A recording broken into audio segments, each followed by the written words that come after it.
How's everybody doing today? Scoot a little bit. Yeah. Today we're playing Mass Effect 3 from noon until 3 Pacific, and then Valkyria Chronicles from 3 to 6.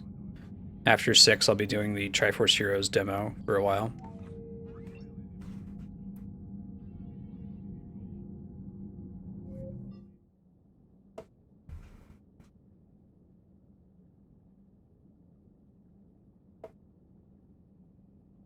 We'll see who's able to tune in for that. I'm not entirely sure how the Triforce demo's matchmaking is going to work, if I can just match up with random people or if I need to have their friend codes. So if you have a 3DS and you have the Triforce Heroes demo, maybe we can pop on for that.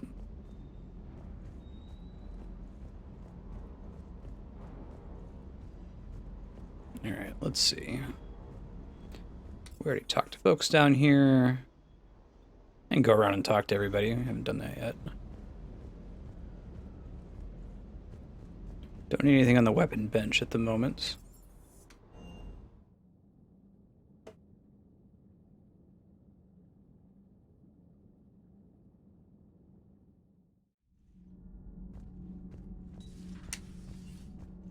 Let's see. Hey, these guys are alive still. Hey, it's Adams. Commander, welcome back to the Normandy. Or maybe you should be saying that to me. He was in Mass Effect Engineer 1. Adams, what are you doing here? I was put in charge of the drive core retrofits.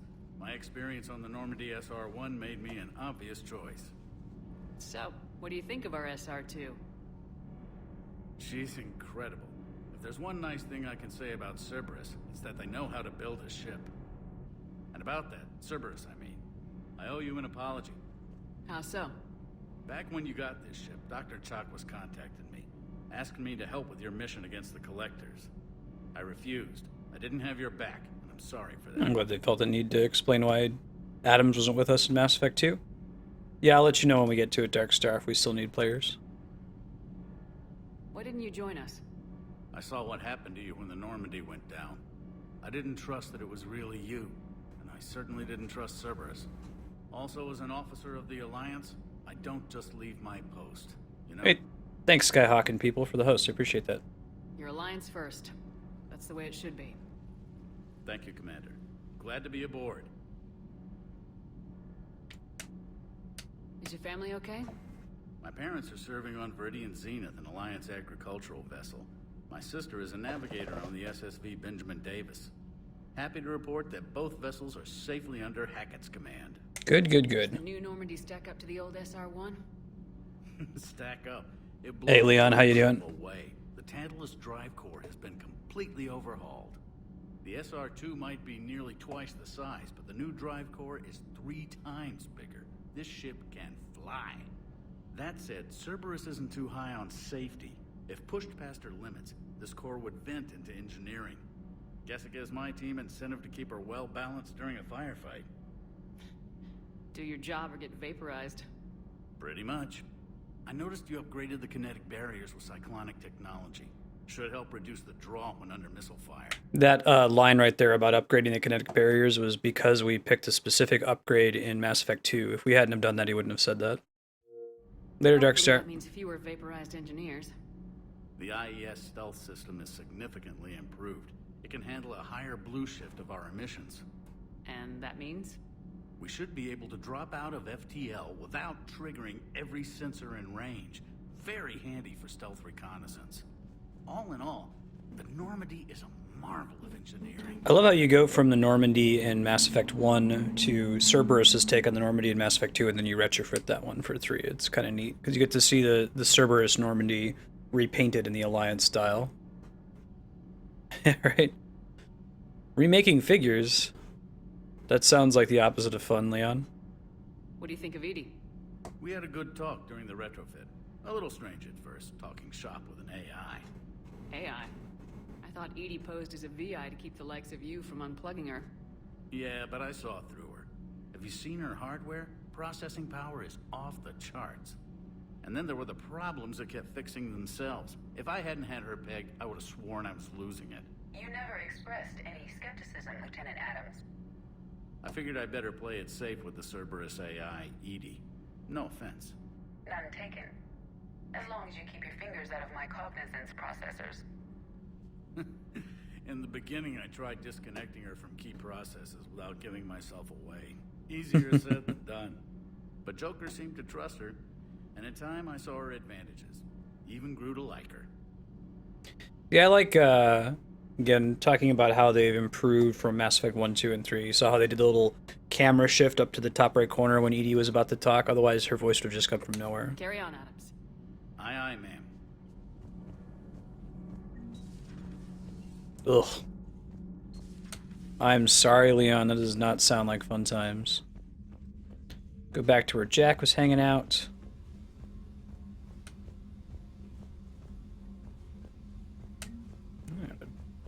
Peter Ball. I think that the if you bought the space hamster in Mass Effect 2, it's running around down here in Mass Effect 3. I think that's true. You can get it and bring it back upstairs, but it's only down here if you bought it, and it's kind of hard to see. All these models are also left over from having played Mass Effect 2. Nice. Best kind of sailing. I don't know if there's any more codexes for me to get. I don't know if they kept those around in Mass Effect 3.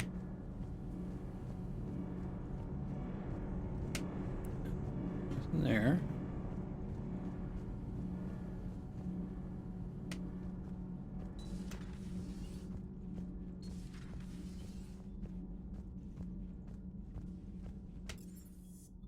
Go up to the crew deck.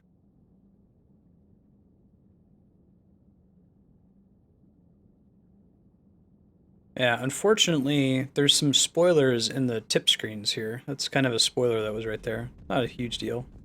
Ah, this is the list of people who have died, and the list can be very, very long, depending on what you do in Mass Effect 1, 2, and 3. So like we can see Ashley Williams is listed here. I think she's the only unique character. Maybe some more of these are... Yeah, I guess Presley's on there too. He dies no matter what happens in Mass Effect 2.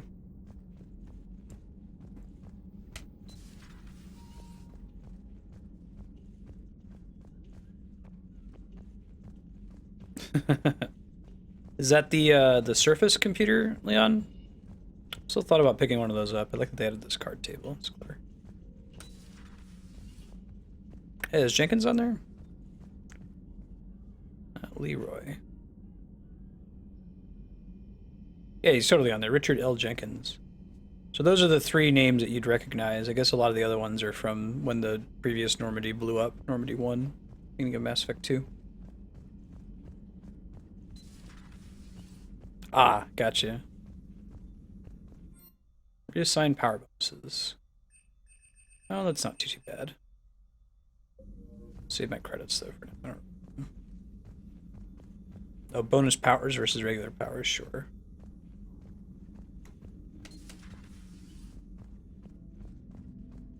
Here's the corpse of Dr. Eva Corey.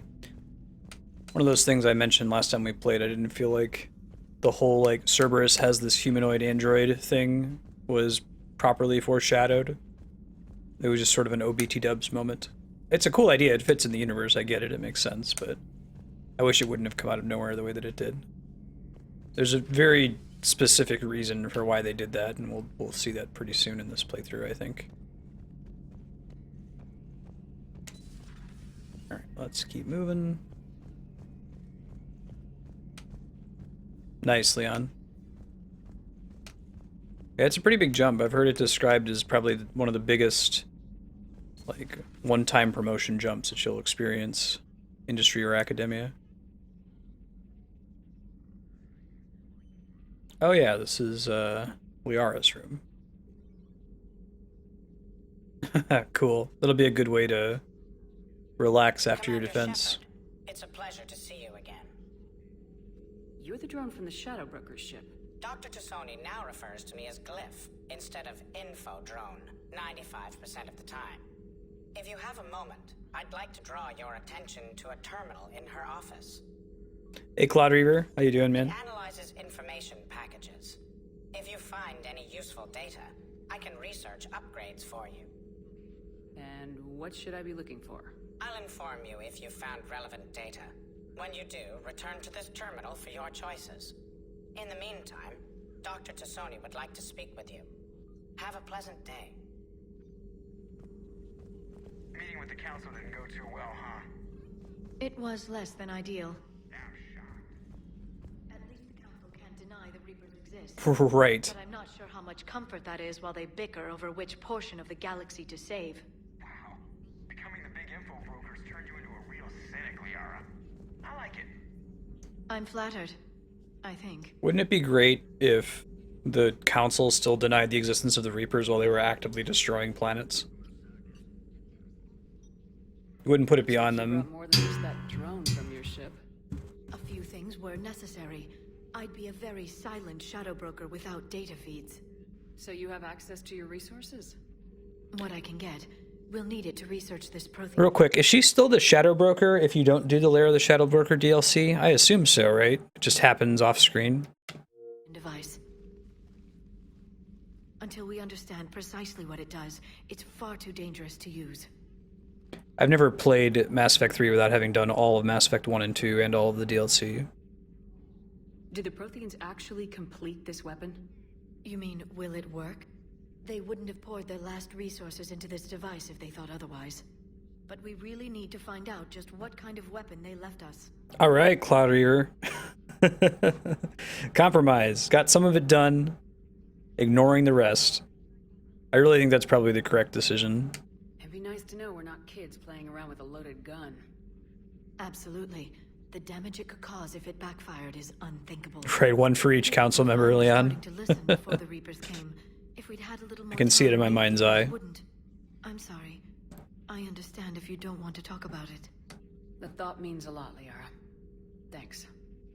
You're welcome. And since I didn't mention it before, it's good to be back, Shepard. Okie dokie. We got the Intel terminal. Alright, these are new things you can get, right? You just get these from doing missions, I think. Oh wait, no, you have to pick between one of the two. Well, I guess I've got an armor upgrade. Have to remember that for next time. I got an ammo capacity. I'll take ammo capacity over shields. Private messages terminal. Where the private messages terminal at? It's the Intel terminal. That's the broker terminal. Contains non-essential correspondence from your allied forces. Prothean Dr. Tassoni notes. has granted you access. Okay, so this is her notes on Mars. Oh no, this is her actual notes. This human shepherd is the key. So this is her old log in the past. Sure. And then Farron was the Drell guy that was working with Liara.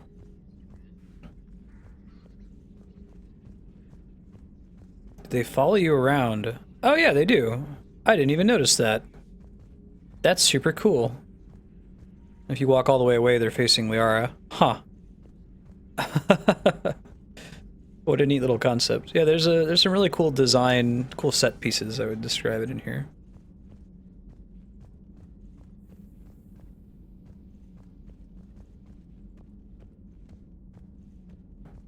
Alright, let's see.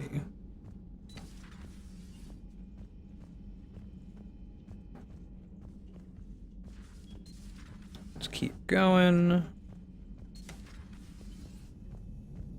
This is where Thane was, but he's not here now. All kinds of secret ship models in each of the rooms. There we go.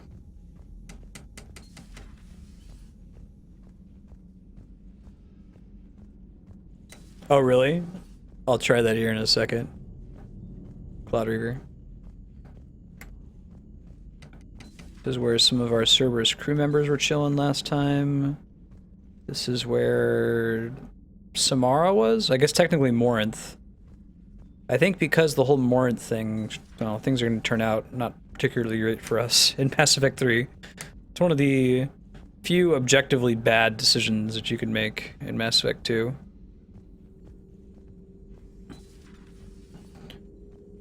Just saying, if I like spin around.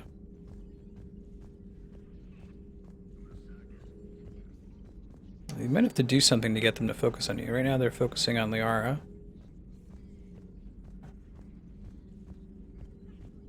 I'll work with it later. I'm sure I'll be back in here. Let's go upstairs.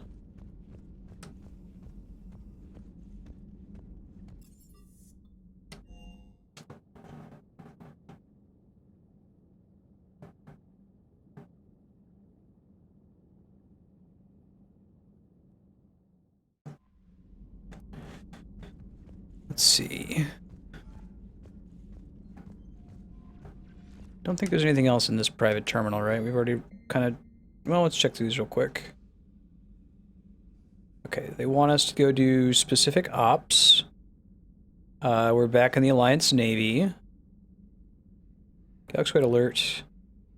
Condition Saber 1. Alright, yeah, there's Reapers everywhere. Morinth says goodbye. I've never seen this before because I've never actually done the Morinth thing. Glad to hear you're alive after the attack on Earth. Not that I'm surprised. I'd apologize for slipping off the Normandy without saying goodbye, but we both know the Alliance wouldn't take too kindly to my presence. Probably needed to stretch my legs in a new city. Since you're back with the Alliance, it's probably best not to tell you which one. I'm so grateful you took a chance on me. Take care of yourself. I hate to hear you were killed before we get the chance to meet up again. Okay. Where is the Quarian fleet? Oh, that's a good question. This is like a news article saying the Quarian fleet is missing at the moment. The N7 Special Ops, I believe this is a team that you get for playing multiplayer a whole bunch. And we got the upgrade already, and we have this DLC mission on Eden Prime with a major Prothean artifact. I might just go ahead and do that one first, because it's pretty cool, if I remember correctly. Yeah, reading that. Okay, so I need to read the terminal to get messages like that. Already talked a little bit to Specialist Trainer. See if we can pop in on Joker and Edie, and then we'll get going on the galaxy map.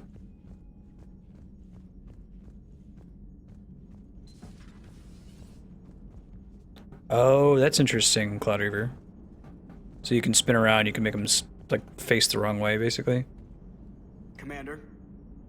That's all you got to say to me, Jokes? Yeah, alright, go to the galaxy map.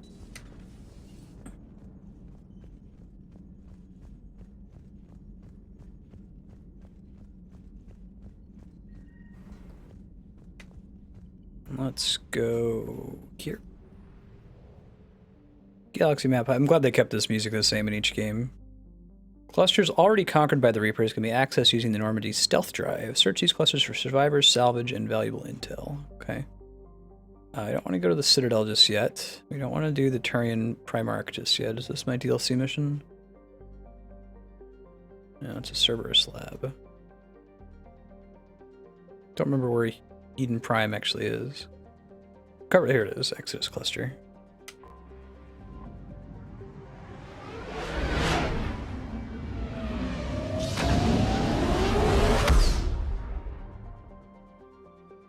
Search and rescue. Normandy is equipped with a new and improved scanning pulse that can detect objects of interest. Uses to uncover war assets, artifacts, intel, and land. Each time the pulse is used, the chance that Reapers will enter the system to investigate is increased. If a Reaper enters the system you're in, flee and wait until you've completed a mission before returning. Okay. If I remember right, there's actually a way to cheese that, right? I found something. You can kind of look for these things too by flying around. Now, got some fuel we didn't need. It's fine. Let's look at each of the planets. I like Eden Prime, the system that it's in, because all the planets are named after like paradises in Earth mythology. I think the description here is exactly the same as it was in Mass Effect 1, so I won't put too much trouble into it.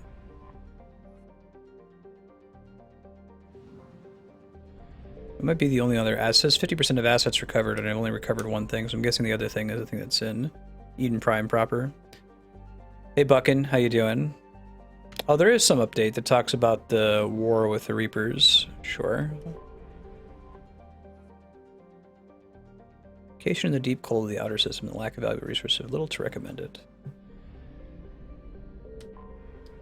Let's do Eden Prime. The idyllic agrarian world was one of the first human colonies established beyond the Karen mass relay. Eden Prime's fertile biosphere drew heavy immigration from the system's alliance and other human organizations. This is the site of the first mission in Mass Effect 1. Eden Prime was attacked by a Geth force led by the Spectre Saren Arterius. Commander Shepard stopped them.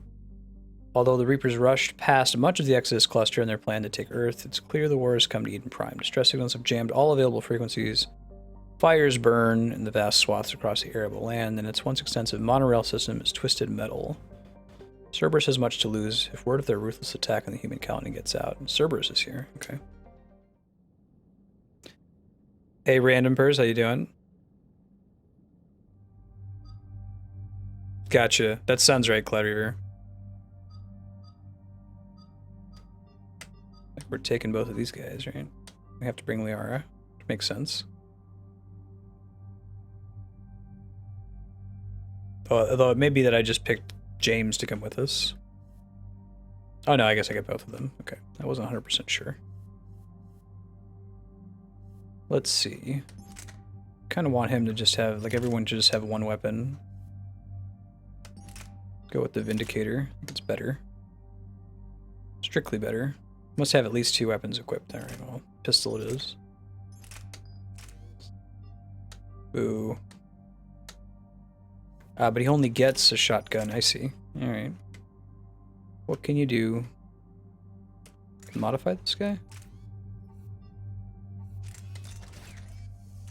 Don't get any weapon mods there. May as well give her mods, you know?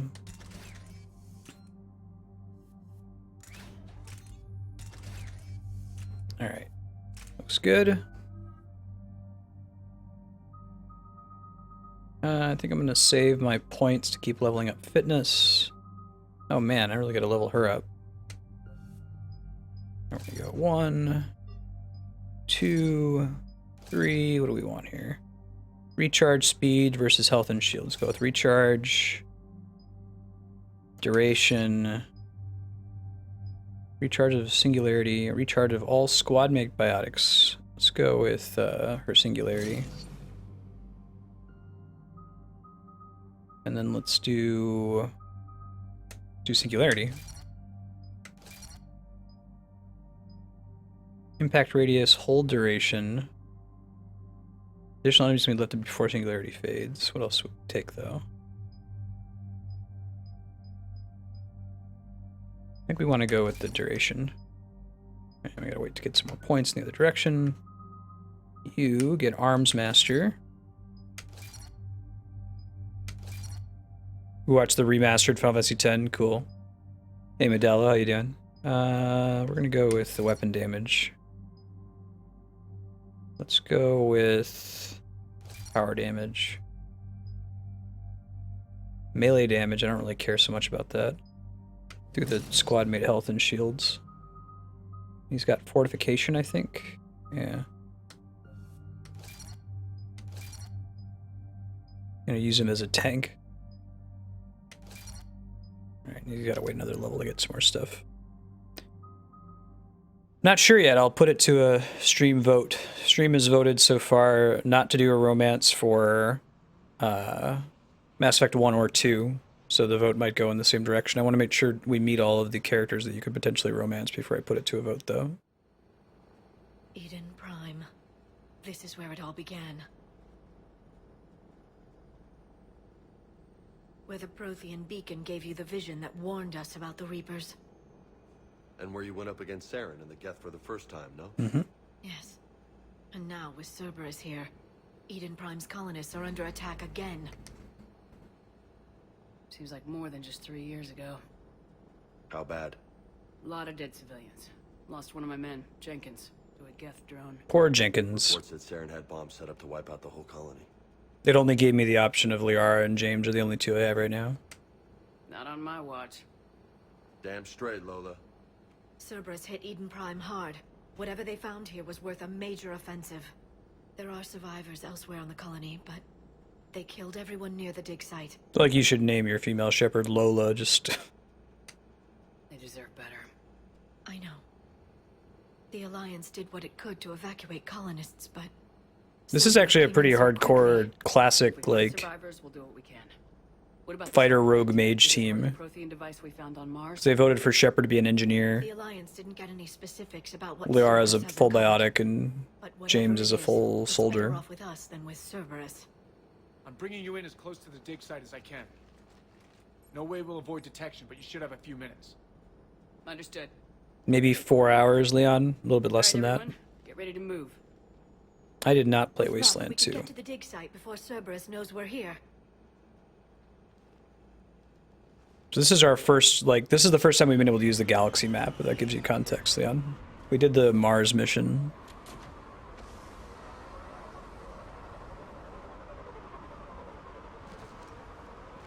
Alright, here we go. No sign of survivors. Make sure everyone's using the weapon I want them to be using. So, machine gun. Nope. You have... Okay, Come perfect. on, we need to find the dig site. This was a beautiful colony once. Yeah. They came back after the Geth attack. They'll come back from this. They grew up on ships. Lose one, you can always move to another. Using some of the music. I think this one's from Mass Effect 2. This song. Was this the game that gave you access to the galaxy map, the quickest of the three? It might be. It's certainly way longer in Mass Effect 1, because you have to go through the whole Spectre induction, all the stuff on the Citadel. It's maybe 6 hours in that game. Yeah, this is a DLC mission. Hey, Mega Man, not really. We've got the galaxy map. We're going to a DLC mission on Eden Prime. This is the one that EA was goofy enough to spoil in their DLC description for it, so... I haven't met anyone who had a completely virgin experience with this DLC. Not only is it spoiled in the DLC description, but like when I was waiting in line, people were spoiling it.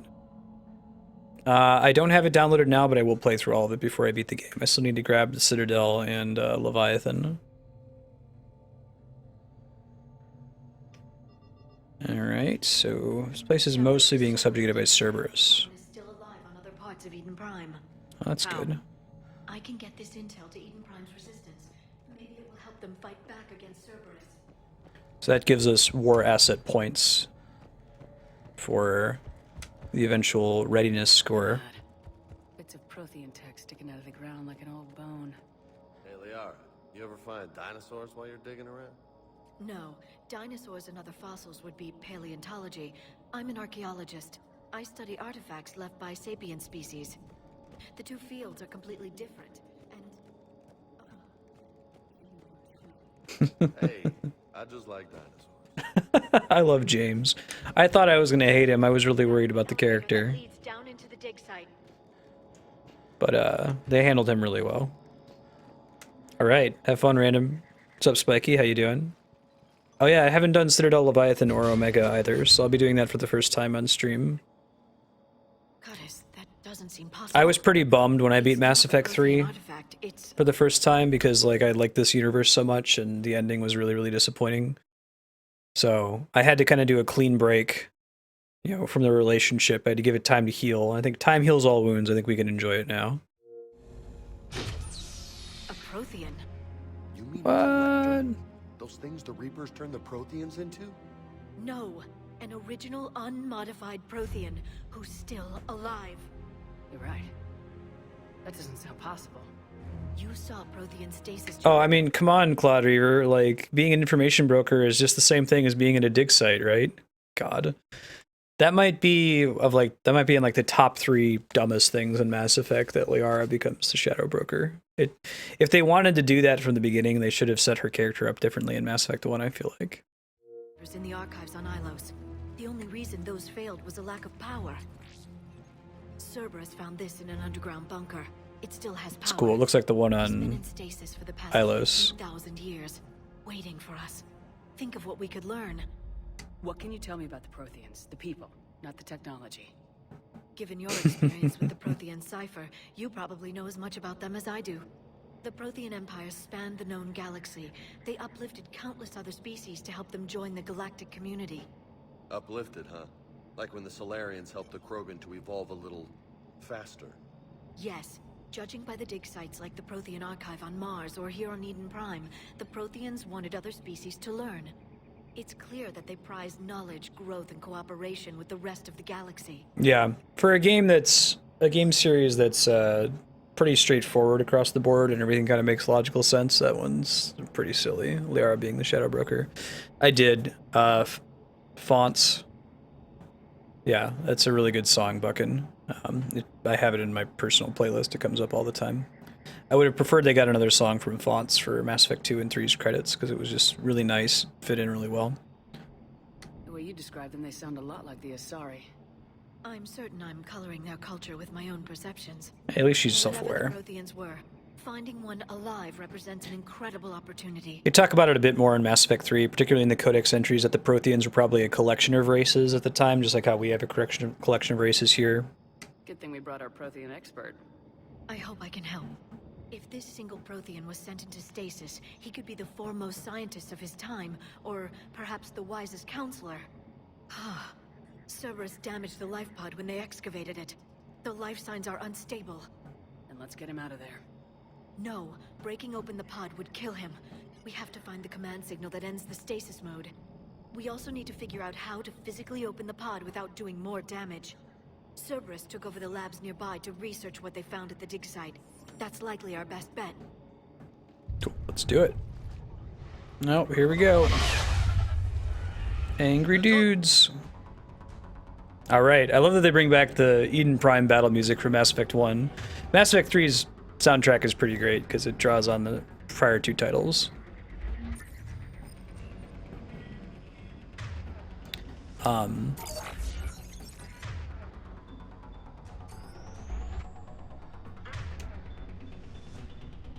There's another game with a really good end credits song. I've never actually played the game.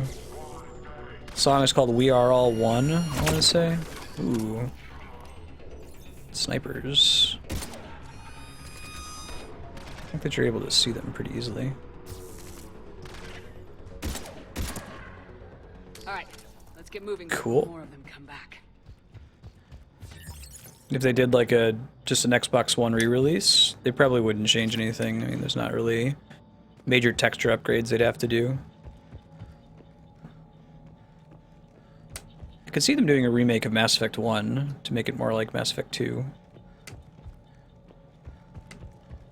But like I think 2 pretty much stands alone. I don't really imagine what major things you would change about it.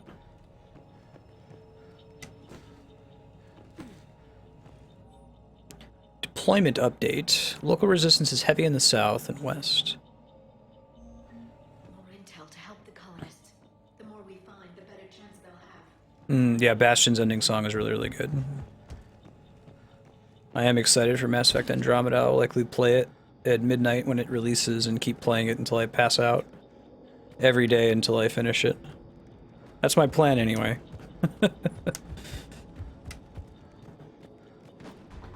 And then like when I actually go to bed, like not be able to sleep because I'll be thinking about the game. I hope it's really good.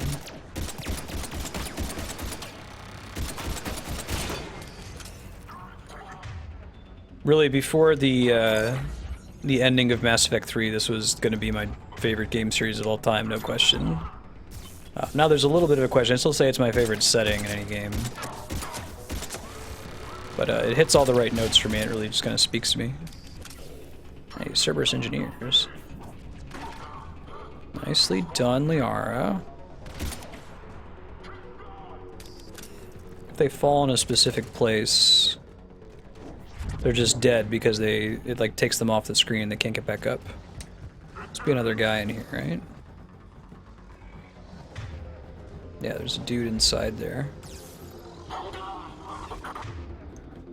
Let's try to throw a turret in there. Yeah, nice. We're able to send that guy in there too. Yeah, I saw Yoshi's available for download now. I'm going to be playing Triforce Heroes tonight after Valkyria Chronicles from 6 until whenever. I think it lasts until like 10 o'clock Pacific. Footage of the Protheans.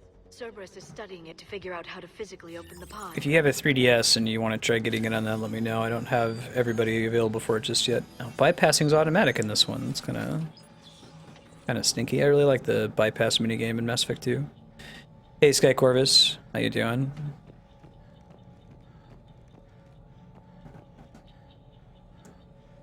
Oh, interesting. Be a colonist. I do like this game's take on press a button to find out where you're supposed to go. I feel like more games should incorporate something like that as an option. It doesn't need to be required. Yeah, we could do this. Melee damage. We're not going to be using that anytime soon, but hey, I'll take it. Recharge speed. I want to get the recharge speed down really far, right? Doesn't need to do damage. Once they're lifted, they're pretty much dead. Detonate when the field dies to inflict damage to everybody. Expand it for 10 seconds. Again, I think if once it's already hit somebody, although I think the damage is dealt even if the singularity doesn't pick them up, so that might actually be the better choice. We'll see. We'll come back to it. Oh, I do like power damage and force, but we're gonna go with the recharge rate.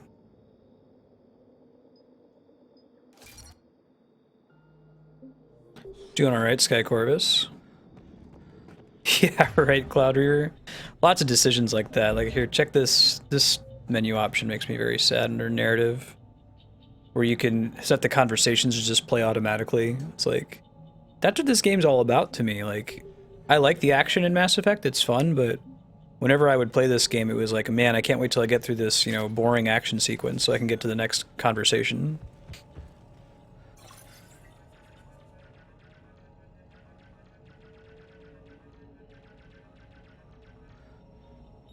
All right. The winning game there's either going to replace this Mass Effect 3, or it's going to replace Valkyria Chronicles or Legend of the Guy, whichever one would be first. I like the Keeper Reapers. I wish they had added more designs of Reapers instead of just having the Cuttlefish and the Keepers. Oh man. I like how they made the Protheans look like the Collectors, as they should.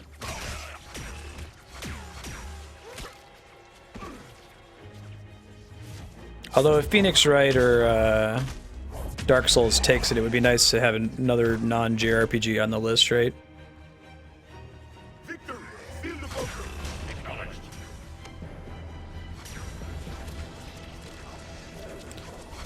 So there's some cool naming schemes among the Protheans. All of the little tools that we work with start with the letter C. So we've got the Conduit, the Cipher, the Catalyst, the Citadel, right? That's all C words. And then all these characters' names start with V as in Victor. So like there's Vigil, Victory.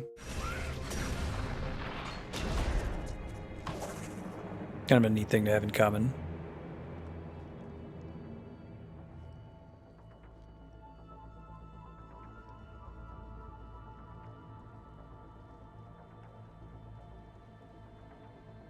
How many have we lost? Reaper forces have destroyed approximately 300,000 life pods. Hey, Ludifex, how you doing?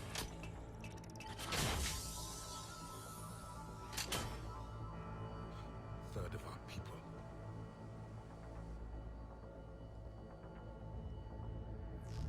Alert! Broadside bulkhead cannot be sealed. Hostiles detected. Then all forces to the north. Yeah, right, the Cloud Reaver.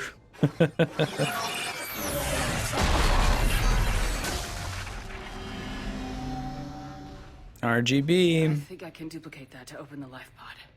You understood that? You didn't? It's got the cipher. No. All I saw was static. Cerberus was trying to make sense of it without success. The Prothean cipher you received on Pharaohs, it lets you see the images as a Prothean would and understand their language. Whatever it does, I saw the video and how they sealed the life pods. Perfect. Then we just need the signal they use to activate stasis mode. Cool. Yeah, they use the same like video effects there for interpreting the video as they did in the visions in Mass Effect 1. And there's also a vision like that in Mass Effect 2 after you find out that the Protheans are the Collectors. Alright. Where are we going next? Find the remaining pod data. Alright, well, let me just explore everywhere. Yeah, so like the passive music in the background right now is from Mass Effect 1, plays on Eden Prime. The battle music is also the Eden Prime music. I thought that was really cool that they brought them back.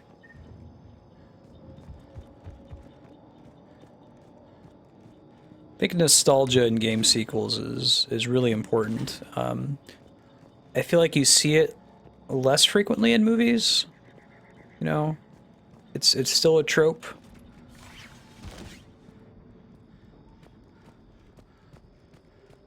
But like doing like the Mario 1-1 stage or doing something in Mega Man that you see in every Mega Man game. Having the long hallway, the long like carpeted stairway to get to Dracula's chamber in a Castlevania game. It's nice. I don't have Earthbound Beginnings on the schedule at the moment, but I do intend to play it again. Speaking of long, grindy JRPGs, that one would take me a long time to finish, so I'll set aside some time for it as we clear up more space in the schedule. They were gunned down while having drinks and watching the game. Bitch, this was somebody's home. James doesn't like when people get shot while they're watching the game. Throw this guy out. Throw this guy out. Is it a turret down there? Okay, totally just a turret.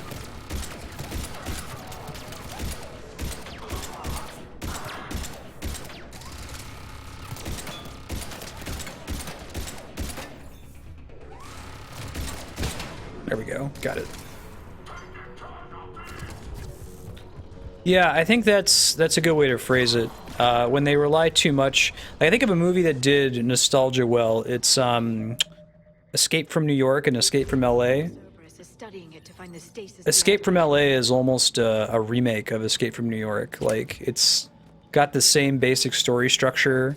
They tell some of the events in slightly different ways, but otherwise it's basically the same movie. Oh, I like they have the grow over here. That's neat. I keep exploring elsewhere before I check there. One sec.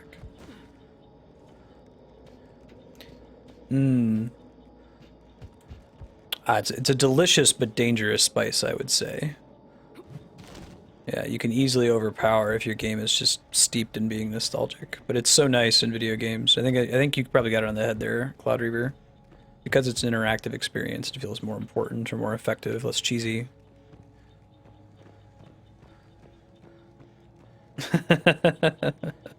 Right, Ludifex? Yeah, Star Trek Inner Darkness did it in a way that was... It didn't feel legitimate. Star Wars can do it cleverly, I've seen. Not in the prequels. The prequels did it badly, but, like, you know, I got a bad feeling about this in each of the 3 movies. I guess prequels as well, technically, I'd say that.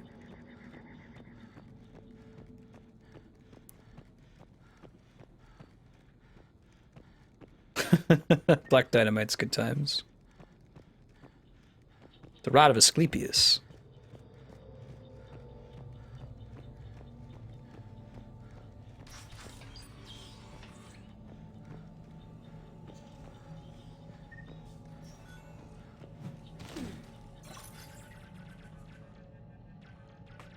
That's a good way to think about it, Ludifex. Deliver and then move on.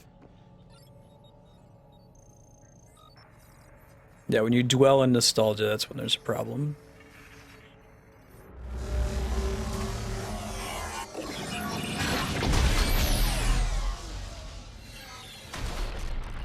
I like their architecture.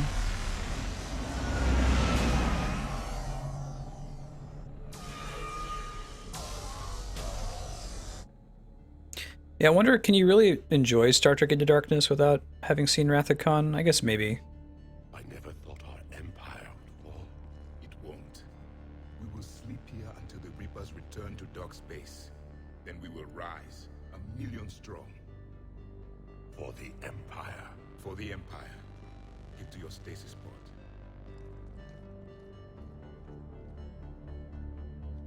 Victory. Broadcast the stasis readiness signal to all life pods. And the refugees who have yet to reach the bunker. Their sacrifice will be honored in the coming. Victory's another VI like Vigil. You think so, Cloud Reaver?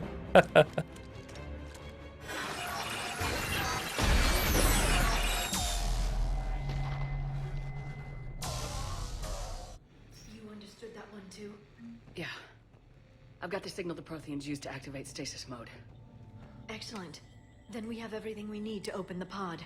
Let's go open that pod. Backup forces are here. Okay. Drop sentry turret.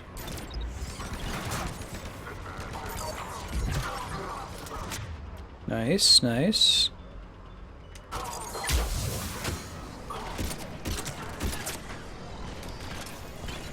Whoa, grenade! I do like rolling in this game. This game probably has the tightest action.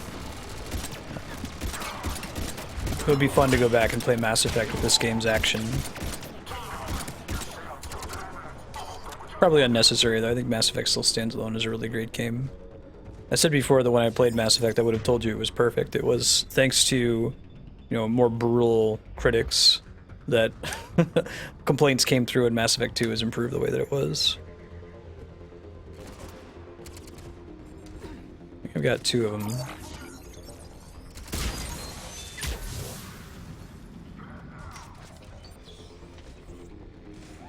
Explore around and see if I'm missing one. I think I got all of them though.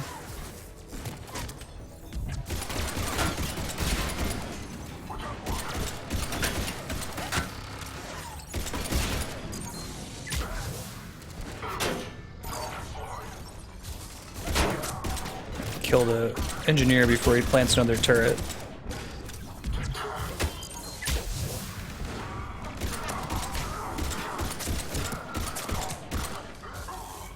Alright, look pretty good.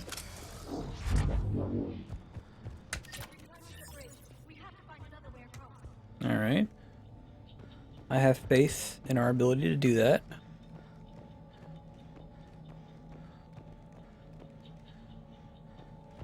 I'm going to explore all the pods here and make sure we can pick everything up.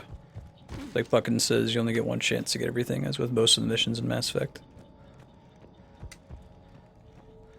Yeah, that's pretty standard.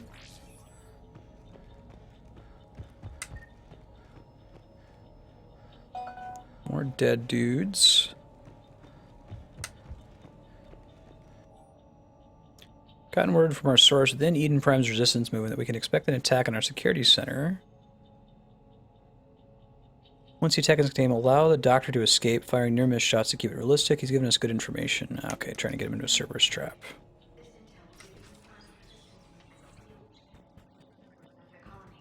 I do like their system of having just reputation as a single score in this game, and then whether or not you're Paragon or Renegade is separate from how full the meter is, if that makes sense. It's a little bit more fair to people that are making gray decisions and not focusing in one direction or the other, you know? Alright, let's see. Don't know if the find another way to the pod ever actually outright tells you where to go. Just find maps in Mass Effect are usually pretty tiny. We get a map? No. Nothing to get in there. We've already been in there. Right. The kitchen? Yep, nothing new in here.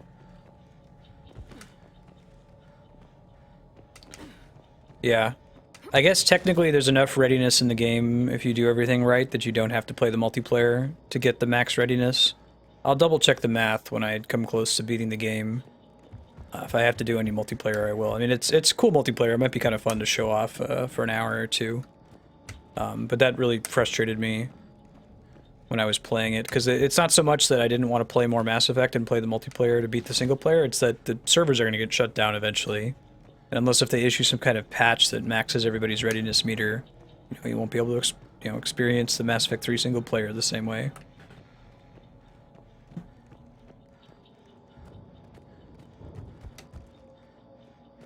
People were worried when it first came out before they understood the math behind the readiness that you had to have it to 100%. But really the readiness I think just ends up being kind of a cheat for you to max out your readiness without having to play the whole game. Yeah. The multiplayer lets you do like half the content for the same reward. But it took us a while to figure that out when the game came out. It's very distressing.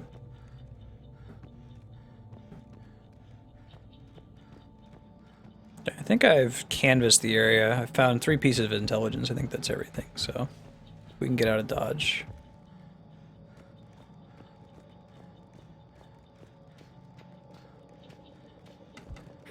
Crossing the long way.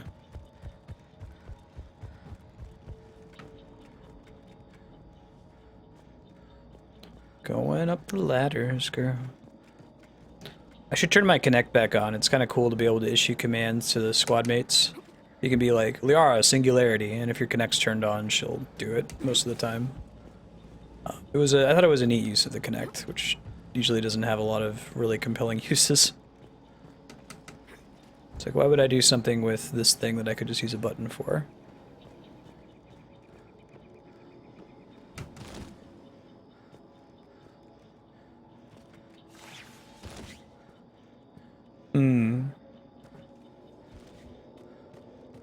Oh, did they? I remember there being some argument about this, Cloud Reaver and Leon. I don't think either of you are crazy. Yeah, my biggest problem with the multiplayer really is that I feel like they had to have diverted resources that would have worked on making the single player better in order to make the multiplayer as good as it is.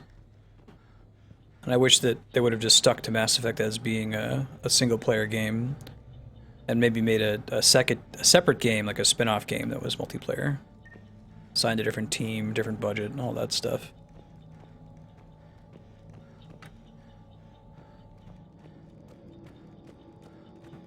Let's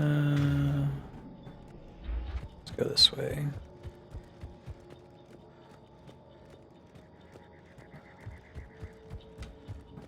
I don't know, Leon. I followed this game pretty closely. They forgot the whole, like, face creation thing and didn't patch that for a couple months after the game came out. I imagine they had similar... Okay, this is where we started. They had similar issues with the readiness. It may have been something where there was a big fear and uproar in the BioWare forums and they clarified it quickly. But at least on launch day, I don't remember people being 100% sure about that. Hey, Goomba, how you doing? We got everything there is to get here. We'll go hit the...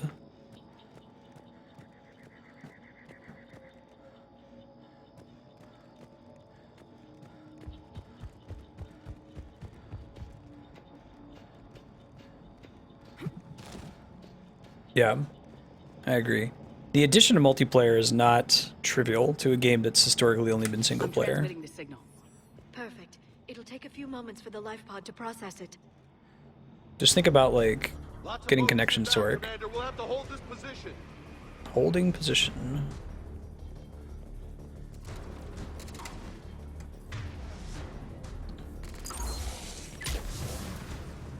Oh, that's my problem, is pressing the wrong button.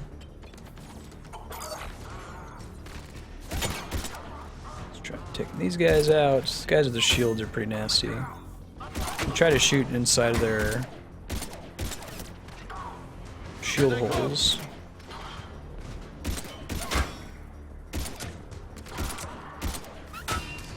Let's throw this guy back out. Give him another turret to deal with.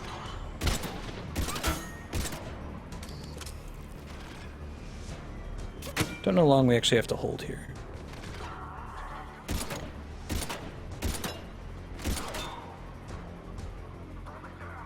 When I played this originally, it was as a Vanguard, which has the cool, like, charge move.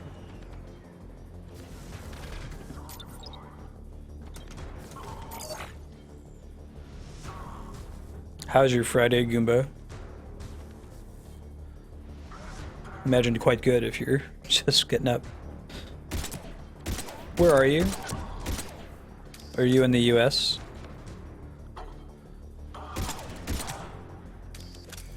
Let's see. Don't know if they come from this direction. Wish my corner man was here. I could use an ice pack. Has the life pod ended stasis mode? We're almost there.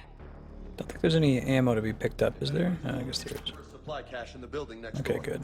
I can lay down a singularity to block enemy access. Sweden. Gotcha. close. Ooh, forgot about these things.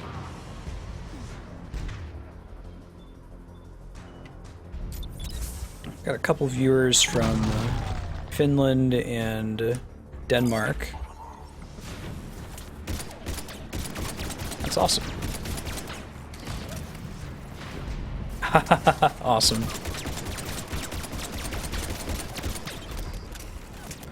Oh, I think there's a... Yeah,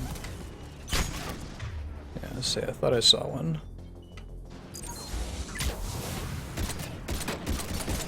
I think if you're careful, you can snipe through the glass and kill the guy piloting the Atlas. Not 100% sure about that, though.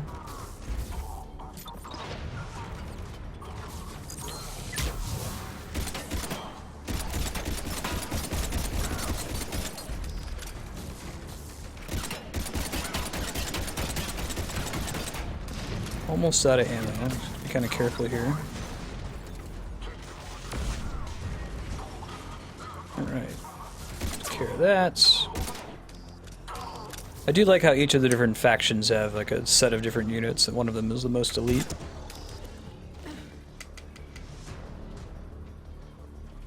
Cool. Oh, is there a difference in the different Yoshi amiibos, Mega Man? I will probably play Yoshi Woolly World on stream at some point. I gotta find room for it.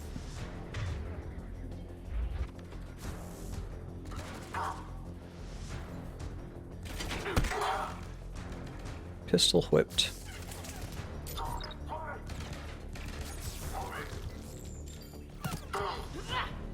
Nope, wasn't even necessary. There. You can open Just the a color light pod difference, now. gotcha. Opening the life pod. I don't have any Halloween plans at the moment. I'll regroup with Andrea when we get a little bit closer. It's a Saturday, right? She didn't seem opposed to the sit with me while I play Amnesia and hate my life plan.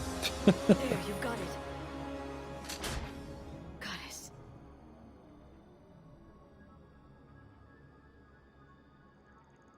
It may take him some time to fully regain consciousness. Oh man. The living Prothean.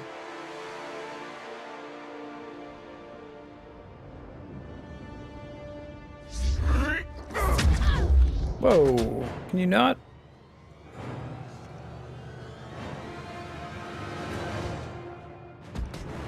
There's a Mega Yarn Yoshi amiibo too. Does it unlock a costume in Mario Maker, Mega Man? Do you know? Be careful, he's confused. Jump scares, yes, Buckin. I'm usually pretty good at picking up on the cues for jump scares in movies, but she's getting much better at it.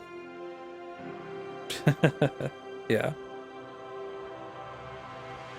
Remember, it's been 50,000 years for us, but for him, it's only been... A few minutes. No, the bunker is falling.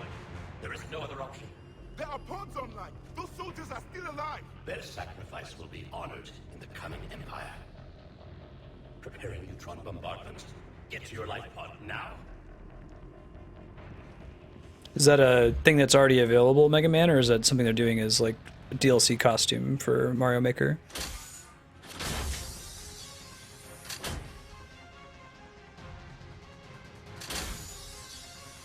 Neutron bombardment underway.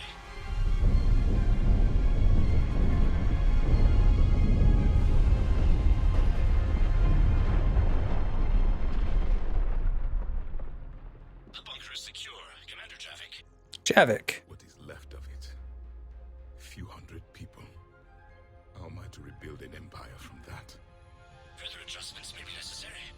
The neutron purge compromised the facility. Clarify. Sensors are damaged. Automated reactivation is not an option. You will remain in stasis until a new culture discovers this bunker. This may lead to a power shortage. Do not shut off more pods. I need the few that are left. Power needs will be triaged appropriately. You will be the voice of our people. I will be more than that. I like Javik. He's a cool character. He's kind of like the shepherd of the Protheans. others? Just you. You can understand me? Yes. Now that I have read your physiology, your nervous system, enough to understand your language. Of course. Although, all right, you know, this is a convenience of sci-fi. It makes sense for the Protheans if their whole thing was they go around and they uplift other societies, that they have some kind of crazy ability to understand people's language. And I guess Vigil did that too. He was paying attention to your conversation, but really it's sci-fi convenience. So you were reading me while I was seeing... Our last moments. Our failure. Your people did everything they could. They never gave up. And I could use some of that commitment now. Shepard, whatever you did got Cerberus interested. I could put it to a vote, Andrea. Asari. Human. I'm surrounded by primitives. It's not safe here. Will you join us? You fight the Reapers? Yes. Then we will see. Alright, Cloud Reaver. Matrix downloaded English. Man, don't expect him to know what a handshake is. Jeez, Shepard. Not being reasonable. They could have used the translator technology, maybe. I don't know. A living Prothean. That's correct, Admiral. But he's not quite what we expected. Commander, our scientists barely understand what they need to do here. If the Prothean can help us construct this device, we need his cooperation. Understood, Admiral. We're losing colonies faster than we can evacuate. We've never seen a force like the Reapers. He has, Admiral. Can he help us? His Matrix database, Cloud Reaver, it had like hang 10 and like a fist bump, but they left out handshakes. I intend to find out. Good. Cerberus slipped up and gave us a new weapon.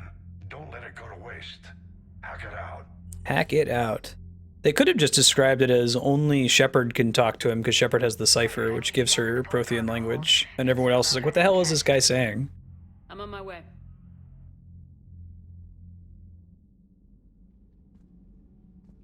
Here we go.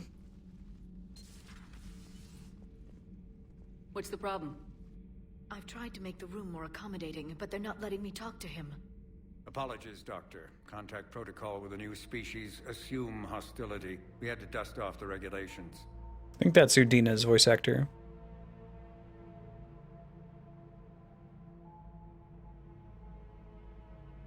But he's not new.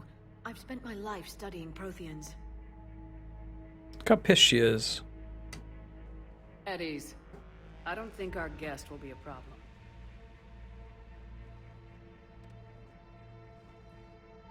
I think they used this song in Mass Effect 1, I want to say. That depends on you.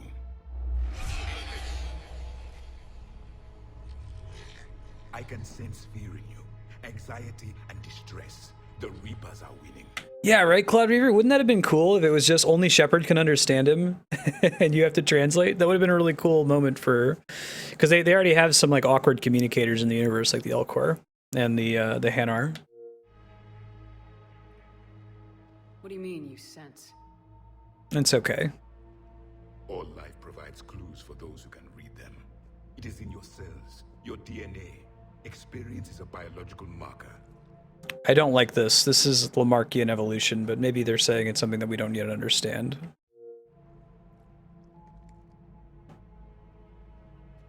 Then what exactly did I experience back on Eden Prime? That was a hell of a flashback. The battle left its own mark on me. I communicated this to you. It can work both ways. Like your beacons. I guess the beacons are consistent with this. Which?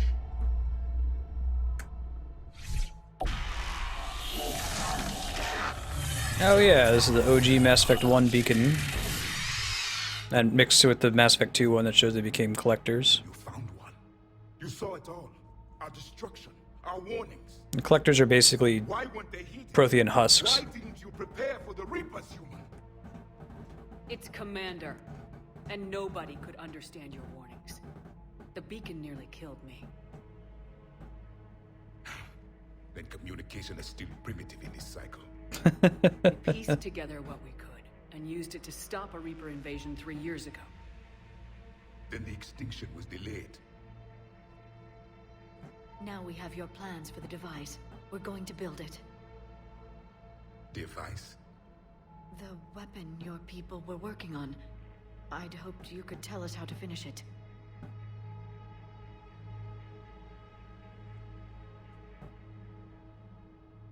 We never finished it. It was too late. Then I take it you don't know anything about the catalyst. No. I was a soldier, not a scientist.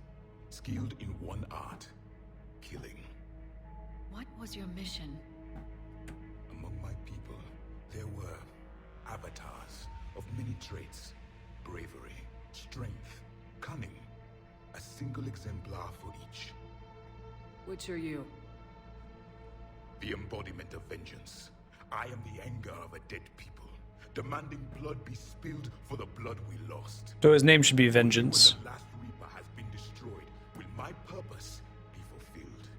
I have no other reason to exist.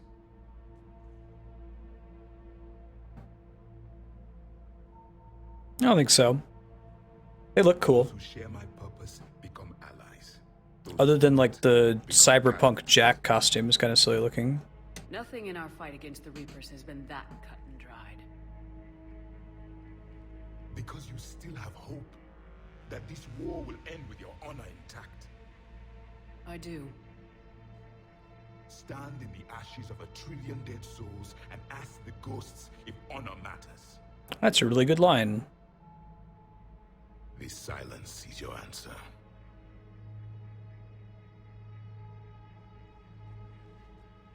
We found this at the dig site. I assume it belongs to you. It is a memory shard. Could it help us with the device? No, it contains only pain. But I will help you fight. And the last thing the Reapers hear before they die will be the last voice of the Protheans, sending them to their grave. If you don't mind, I have a few more questions I'd like to ask. So that was a spoiler in the DLC description. Prothean squad mate. I've published in several Like, what? You can't just drop that in the DLC description, you jerks. Finally mastered writing. Sorry, I finally mastered writing. Javik is great. He has this really like dry, like fuck you way of speaking about all the other races. Like, the Solarians. They used to eat flies. I'm sorry. Never mind. What do you wish to know? All right, let's learn all about the Protheans. Let's do top left and around. I've never seen a species with this sensory ability you have. It was common among my people, imparting experience through touch, the chemistry of life. Complicated ideas could be absorbed in seconds. That sounds very useful. Yeah, no shit. We evolved as hunters. Reading 1,000 details in our environment ensured our survival. I'm beginning to understand the beacons a bit more. Later, we developed technology to harness our ability. Information could be stored in certain objects through touch. Memory has its own biomarker, its own chemistry, as do knowledge and skills. The beacons could remember these things. Things like Reaper invasions. Yes, I can still sense the turmoil in you, witnessing the extinction of our empire. The fabric of your being was forever marked that day. So, could you read something about this room?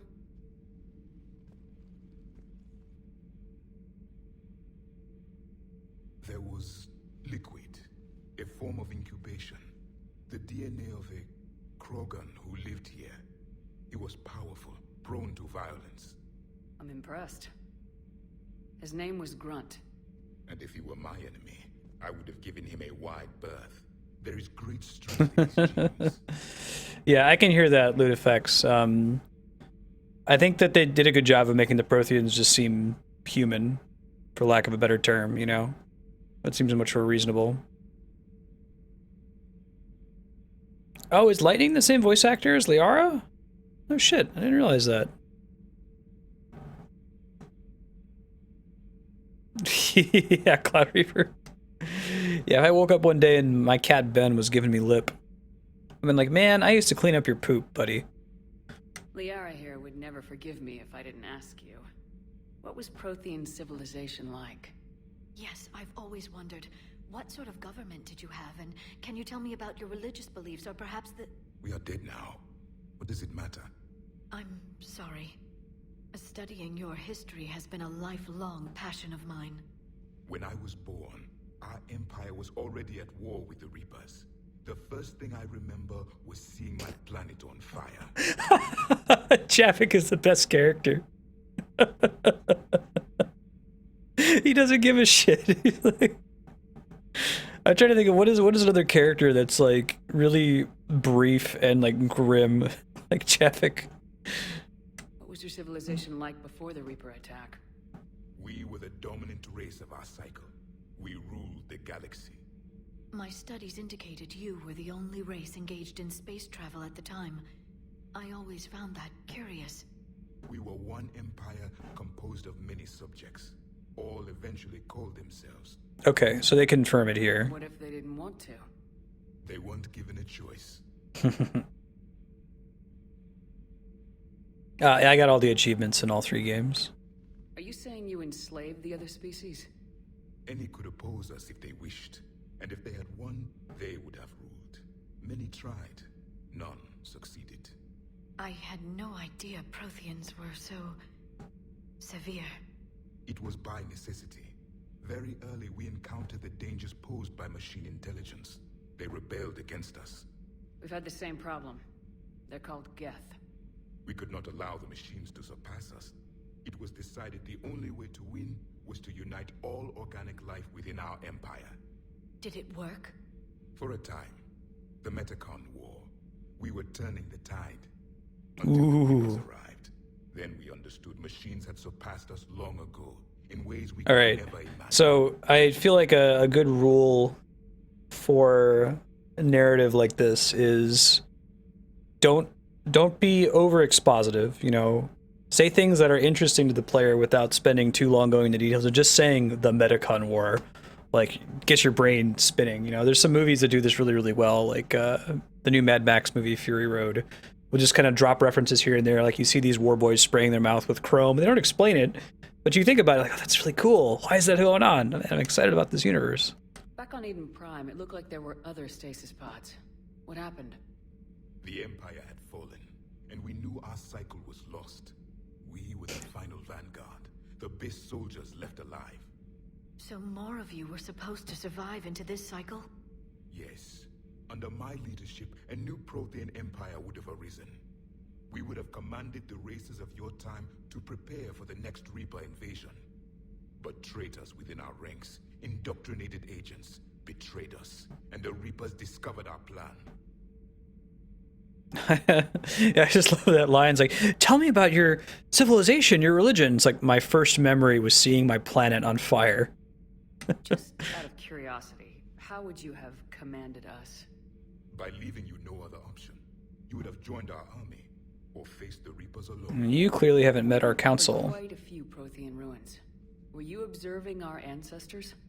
Before the war, we cultivated species who showed potential.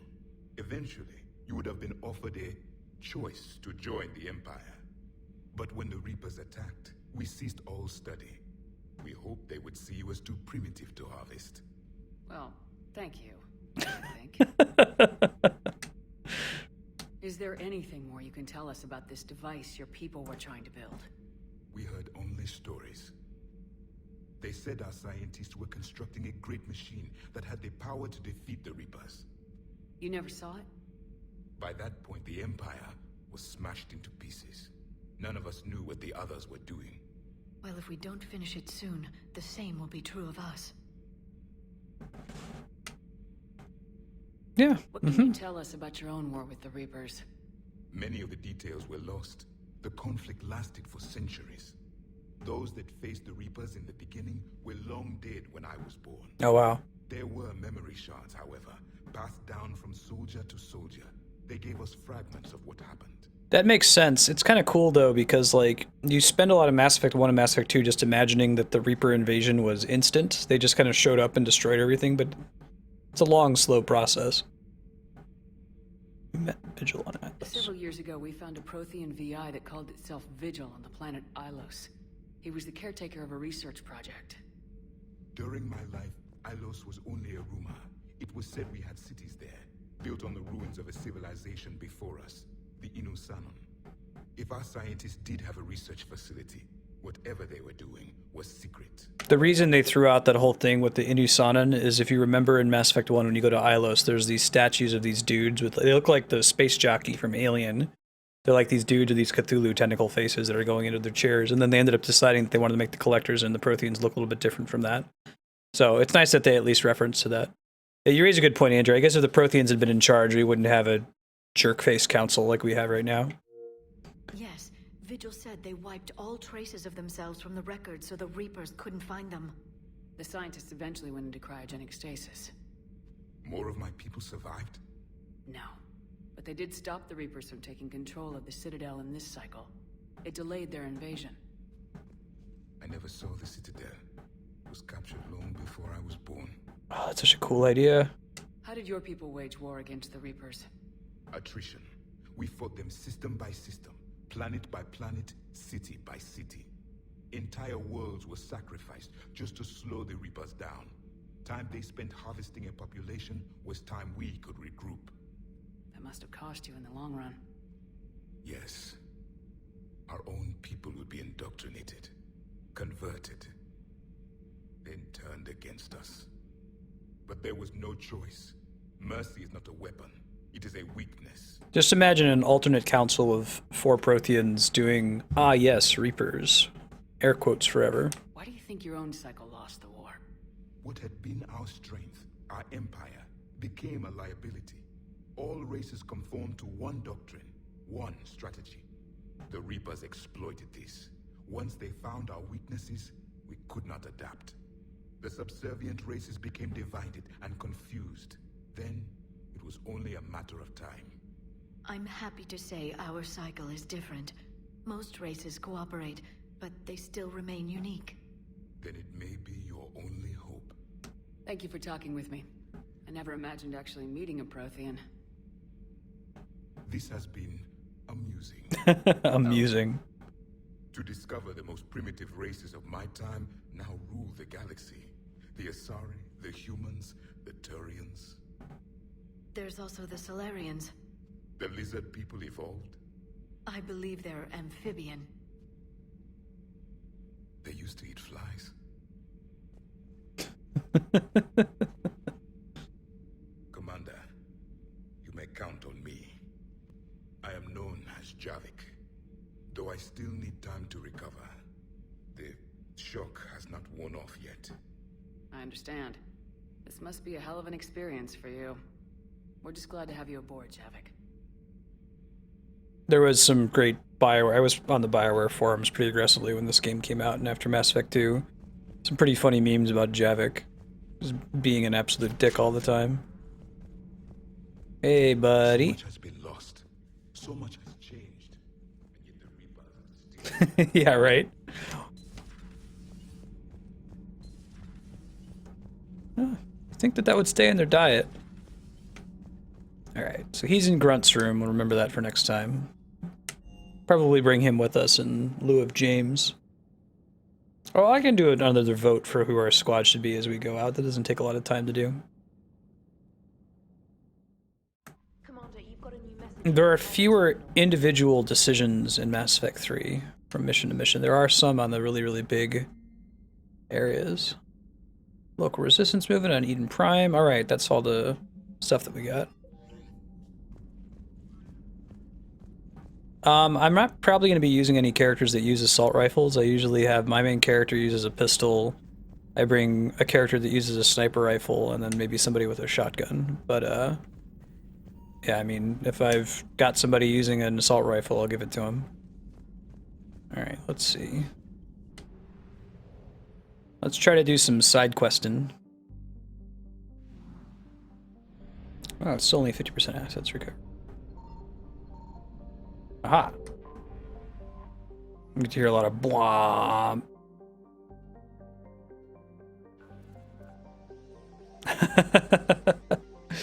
Yeah, I gotta go talk to him. I hope it'll let me talk to Joker. It hasn't really done so much so far.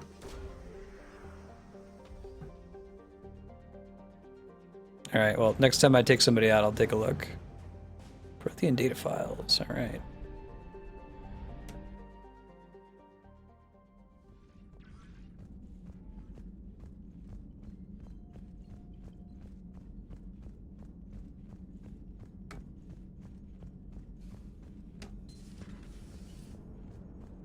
Hey, hey, hey.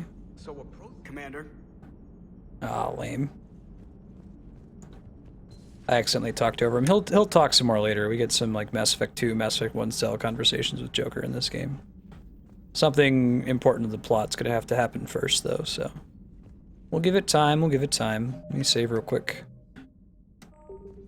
We're gonna explore all the systems in the Exodus cluster and we'll move along. Yeah, when I did multiplayer, I think I was a Vanguard most of the time. It was unfortunate because I'd played a Vanguard since Mass Effect 1, but the multiplayer Vanguard was almost like the Little Mac of this game, where you would just like spam charge things over and over, and it was kind of effective, but it also got you killed a lot, pissed off your team members. Ah, look at that Reaper alertness, great. Signal confirmed. Womp. Evasion successful.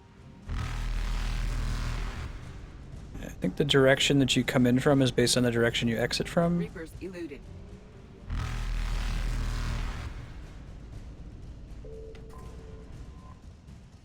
You have time once you get in here to scan for it.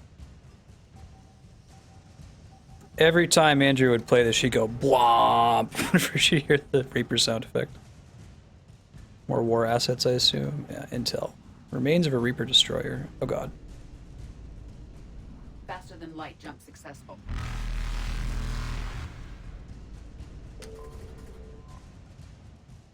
Tier.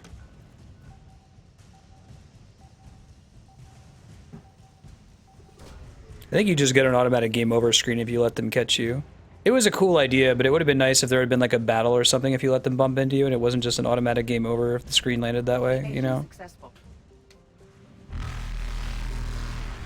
And then you can just kind of start spamming it once they're already chasing you and there's nothing you can do about it. Reapers eluded.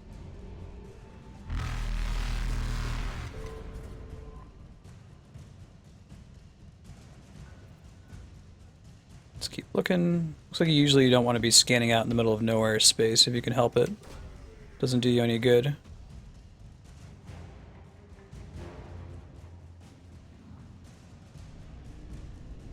Faster than light jump successful.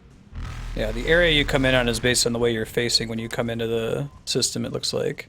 Hey, Terra Nova. This is where we did the... we had to stop the asteroid drop. The Bring Down the Sky DLC in Mass Effect 1. It's kind of cool that it's in the same cluster as Eden Prime, so some of our first colonies after we go through the Karen relay. Getting out of dodge. Oh, there's still one more to recover? It's in the corner, I think.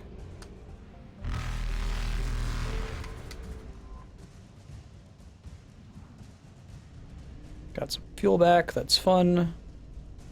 Reapers eluded. Alright. And now we're done with the Exodus cluster for now, or that might change in the future.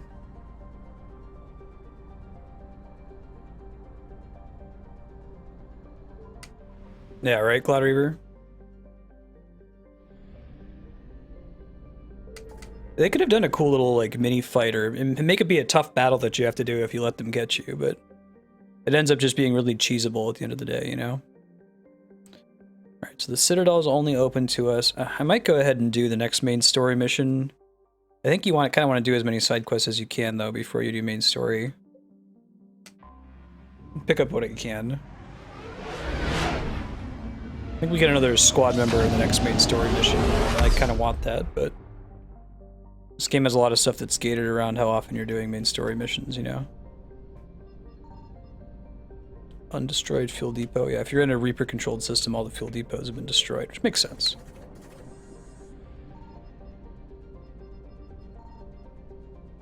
Don't know if there's actually anything else to find in here. I wish there was still a reason to look at all the planets outside of just reading the cool lore.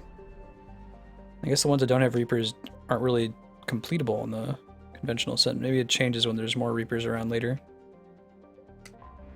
Hey, Hades Gamma. This is where Clendigan is, the planet with the Great Rift Valley, and it's actually just like the planet Mars, but the image is flipped upside down. I found something. Here's one. Wow.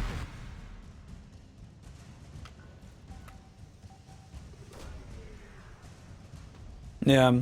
The reason is, I guess, they wanted to get rid of scanning, but they wanted to make the Reaper threat a thing without going into too much detail on it.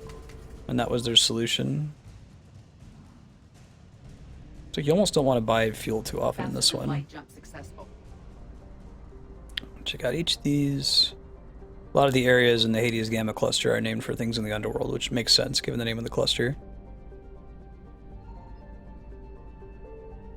Signal confirmed. This might be the only one here, we'll see.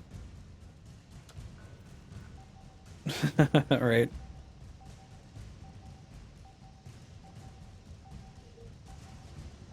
Let's go violate that Prime Directive.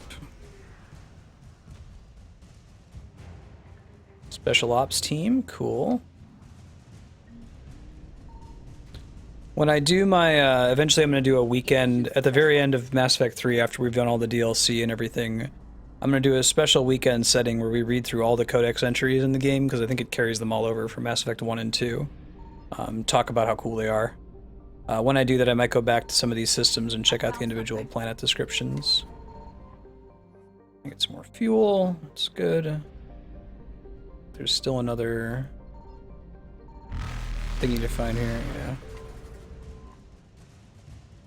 Clensai. Yeah, I think this is the system that Clendigan is in.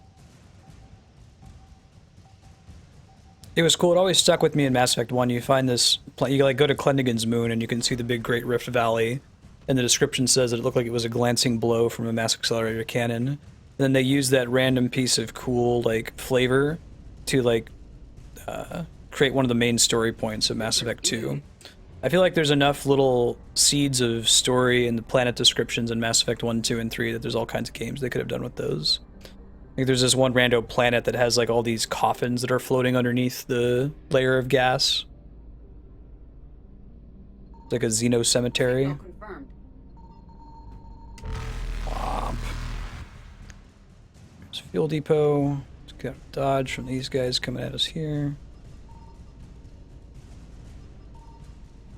Faster than light jump successful. Get this guy right quick. Juntalma? Yeah. Don't think there's actually any missions this way, though, the way I'm doing it right now. I think you get missions separately. I can go back and check out the console when we get out of here. No, no, no, no, no, no, no, no, no. Evasion successful. Alright, we got Caucus, and then we go back.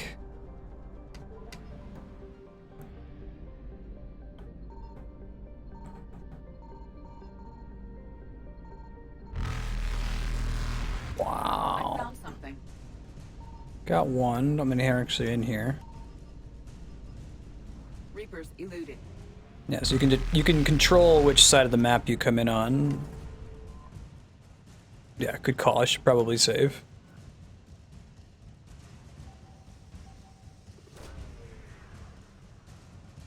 Oh, does it not count? Hold on. Gotta wait for the animation to finish. Hey, got some credits. There's 50%. It's probably that gas giant up in the corner. Faster than light jump successful. No, maybe not.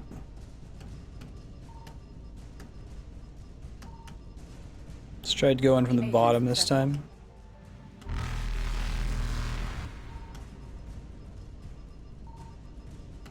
No? Alright, try going from the top left.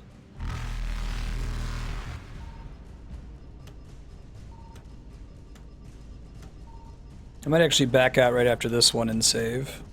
Faster than light Hold on, jump let's see. What would the Reapers do against the Death Star? Destroy it. They're a much bigger threat than the Death Star or the Enterprise. They're easily the single most extreme threat in any comparable science fiction, except maybe the Yuuzhan Vong in the Star Wars Expanded Universe might be kind of comparable. Which is why I think they kind of wrote themselves into a corner with such a terrifying foe. Maybe not like the, what is it? What are the race that Q is from in Star Trek? Reapers eluded. They're basically like gods, they do reality manipulation. I guess if we're saying single most threatening race, we're talking single most threatening, realistic, non-godlike, non-reality manipulating race. Faster than light jump successful. Yeah, they'd beat the Borg. I'm gonna check one more time. I don't know if you can actually find everything on each go, or if things change when you come back later. Yeah, we'll call it for now. We'll try coming back here later. Evasion successful. I think there's certain things you gotta come back at a later time. Like there's like a mission in there, and that's why it says 50%. But we haven't found the thing that unlocks the mission just yet. Reapers eluded. Alright. How would they do against the Count? I should say. Yeah, Q and his race are basically gods, so I'd say that's kind of a non-realistic model to compete against.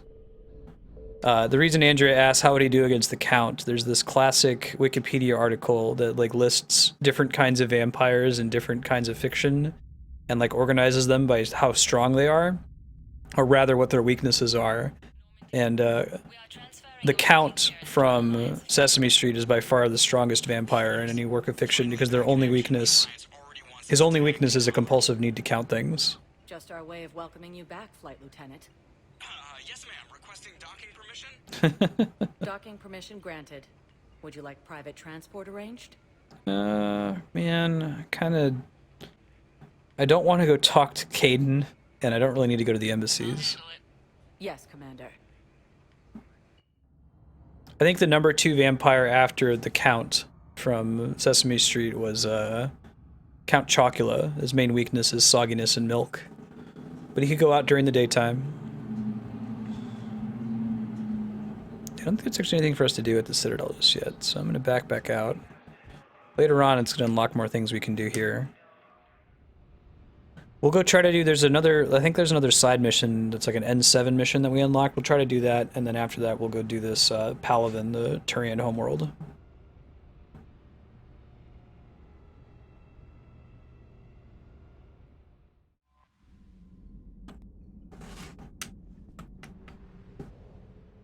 Alright, let's see.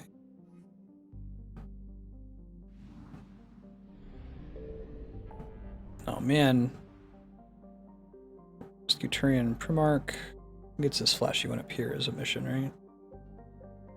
Yeah, Cerberus Lab, that's the ticket.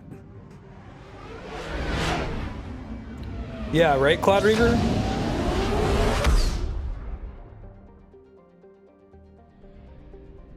I don't know why they wrote it in that particular way. I felt like exactly the same thing when I was playing it. Signal confirmed. Like, I was just trying to be nice to Caden and I couldn't, like, not hit on him. So can I have, like, a model where I absolutely hated Caden? Can I put that in when I start the game up? How did you feel about Caden?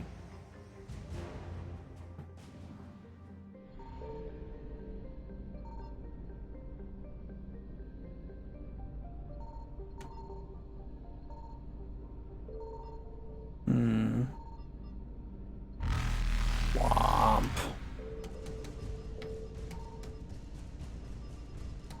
That's probably another one that I have to come back for. Faster than light jump successful.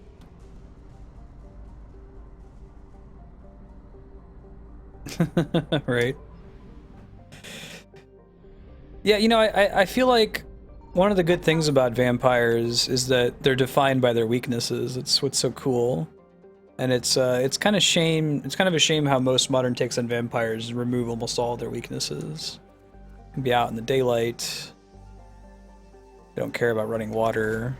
They don't need to be invited in, all that kind of stuff. Liana, cloaked, is a methane-clouded hothouse planet. Use of this mining occurred within the last 5 years. So interesting.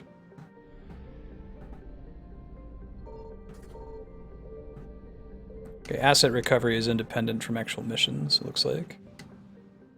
And there are no Reapers here, which is good. Sanctum is proof of the old spacer adage. Just because it's a garden world doesn't mean it's a picnic. Freezing ice storms cover the poles and temperate zones, leaving a narrow strip of habitable land at the equator. This is pretty cool. This is an actual, like, posited notion of a garden world. A world that is really shitty almost everywhere except for a narrow strip of area along the equator where you could live.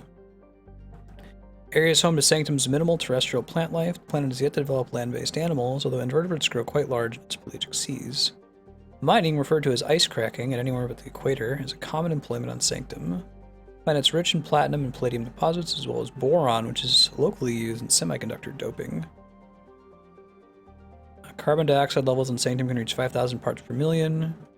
Travelers should carry a breath mask. Piracy is at a 14-year-old global high. Take appropriate security precautions. Sounds good.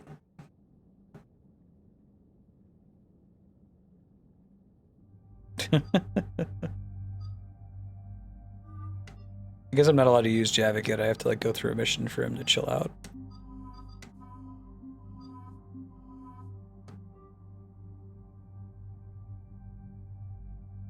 I wonder where did she get that idea that vampires should sparkle? I'm more interested in where that even came from in the first place. Alright, so it has like a maximum capacity. It's heavy, has a really fast fire rate. Its damage is kind of shitty compared to the other ones. And the accuracy drops a little bit. But I'll go ahead and use it. Take your word for it that it's the best assault rifle. Like I said, I usually don't use assault rifles.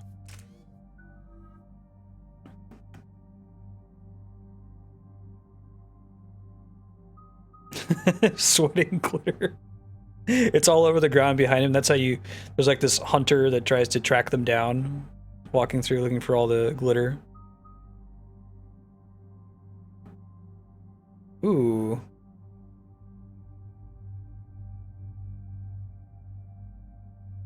That's pretty crazy, Leon. I didn't know that Stoker did that. We're not going to worry about melee bonuses. I think she was the only one to level up, it looks like. I'll wait till fortification. Please insert disc 2. What's this nonsense? Okay, guys, I'll be right back.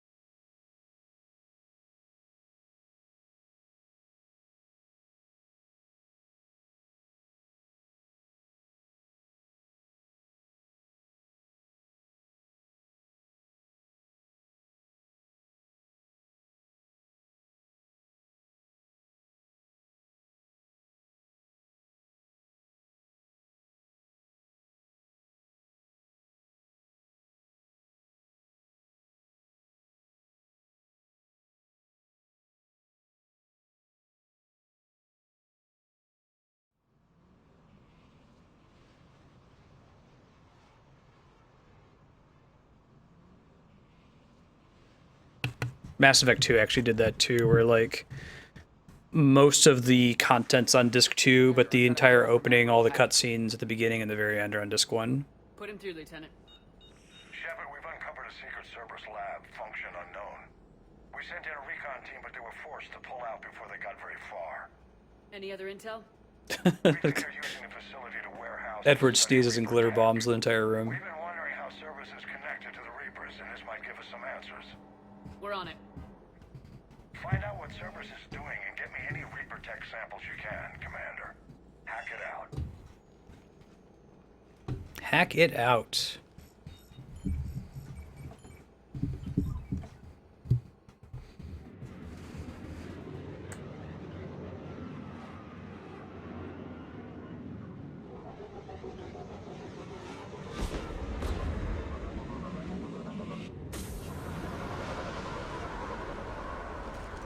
Bull. Commander, I'm tracking some attack with a Reaper signature. Alright. Hey. Oh, I know this map. Good God, is there a map that I know? Oh, this is one of the multiplayer maps. So you do this a lot if you're playing the game.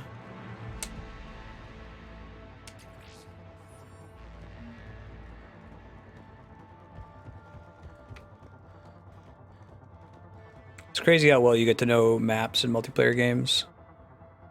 Finally here. Wow, the troops are really intense. No one smiles. And suicide on capture orders? Alright. Getting integrated.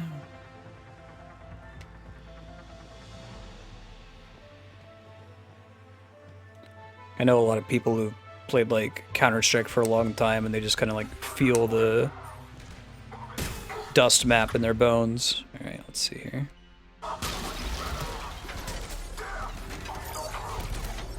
I'll look for everything.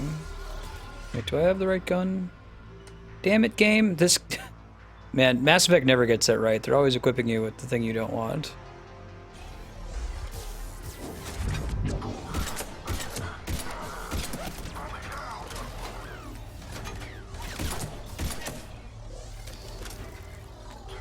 I do like the segmented health idea in this game. It's pretty clever. Where like your shields always regenerate and your health regenerates within the same segment, but it doesn't regenerate if it goes down below a segment. Because you think, I was talking on Facebook with a friend today, they were saying that like every game should have skippable cutscenes, right? We were trying to talk about what are like the modern game design advances that every game should have. I know people complain about regenerating health all the time, but I think it's a really good and important system. Guess we found it. Got the sample. Roger that. Meet you at the landing pad. I'll look around for some other stuff before we leave. Because like if you have regenerating health in your game, or some variant of regenerating health, even if it's like Bioshock Infinite where you have a regenerating shield and non-regenerating health, it lets you design encounters on an encounter by encounter basis. You can say, you know, can a player reasonably survive this one fight? You don't have to say, can we solve this encounter for every combination of prior encounters? You know, can a player win this if they're at 10% health? You don't need to ask that question anymore. I think that's why you see it in just about every game since, was it Halo was the first one to do that? Generating shield and health behind it.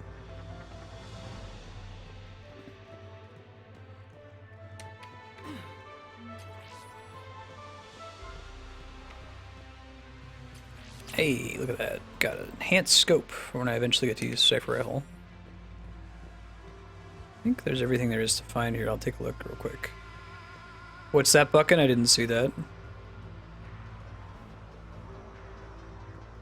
No, he's got it. It's right there. Mega Man. My character's an engineer, so I don't use assault rifles. You can see him shooting with it a little bit earlier.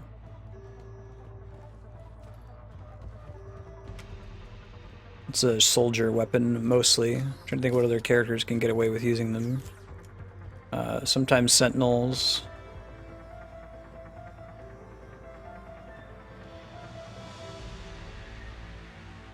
Oh, I'm sorry, Random. I used to have extremely brutal allergies. A lot of it is that I grew up in a house that was pretty dusty. One of my big allergies is to dust. But I would just have one nostril would be runny and the other nostril would be stuffed all the time, 24/7, and it was miserable.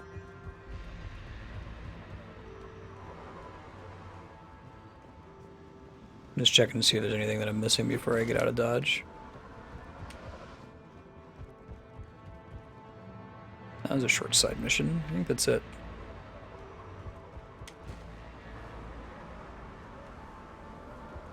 Yeah. Now, stream voted on me being an engineer, so... Pistol it is. Second sample located, Commander. Nav point updated. Oh, we got more stuff to do. Okay. This is actually pretty similar to the multiplayer mission that you eventually do. That's why this is classified as an N7 mission. It's basically the multiplayer.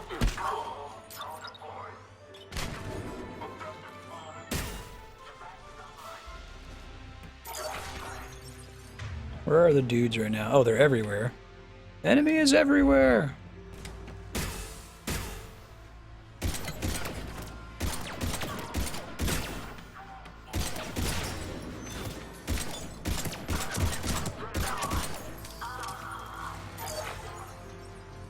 Throw. Infinite ammo.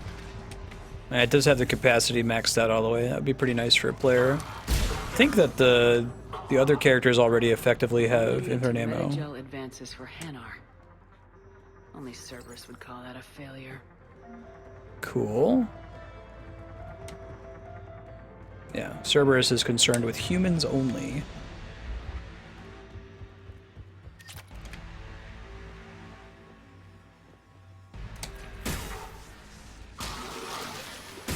Oh, what's up, buddies?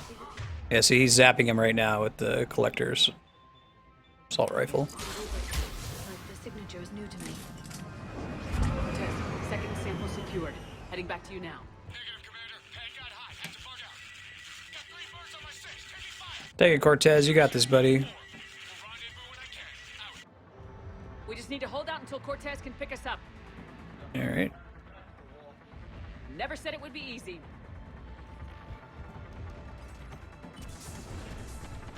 Yeah, so this is what the multiplayer is like at the end of the day, is you're doing a mission like this where you're waiting for a pickup after you do the intelligence waves.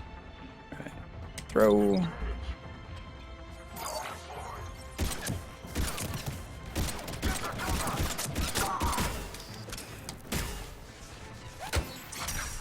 Now when you see that big green laser, that's James shooting it. Yeah, they don't like aliens. What's their dig? Stay focused. This isn't over yet. Not in any way. You get it, James.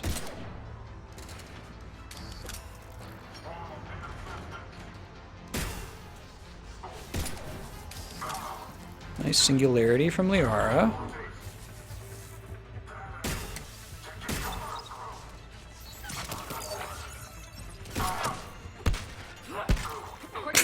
Punch him right in the head.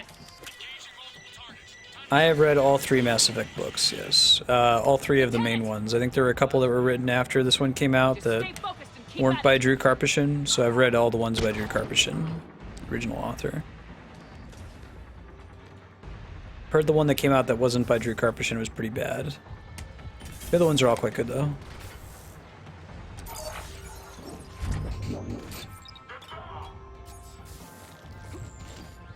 First one is about Captain Anderson and his mission with Saren. It kind of leads up to the discovery of Sovereign. The second one is about this guy. Oh, it's actually 2 characters. It's Kali Sanders, a scientist from the first book and friend of Captain Anderson. And this guy who's addicted to red sand, the drug that gives you mild biotic powers. And his daughter, who's like savant. And then the third book is more specifically about her dad again. And Kai Lang, the assassin from this game. Kali Sanders from the books and Kai Lang are both in this game. And if you haven't read the books, you have no idea why you should care about Kai Lang. The game doesn't do that good of a job of introducing to you him as a character if you haven't read the books.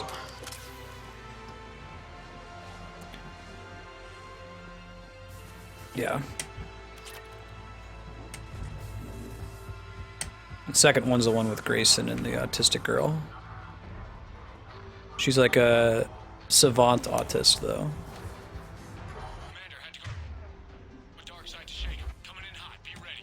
Oh, I'm ready. For extraction point now. I love that drone, man. Especially in this game. It's quite a bit better than it was in Mass Effect 2.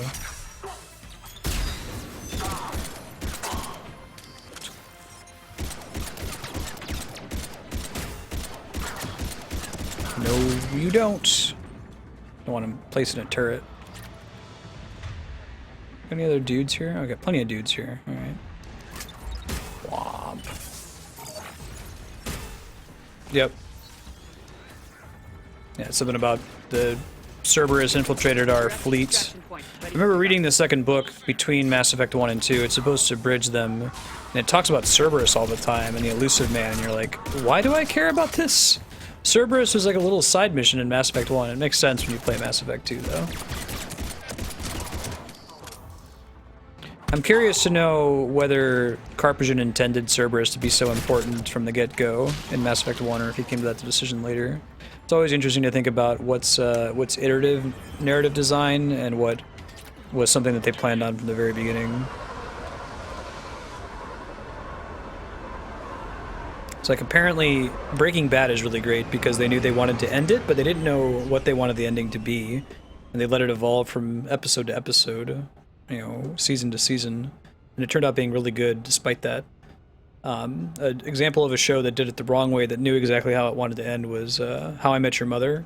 I guess he knew what he wanted his ending to be in the first episode, the main writer, and he didn't divert from it after the show changed tone wildly from that ending. Pissed a lot of people off. We don't know yet, but whatever Cerberus is up to, it can't be good.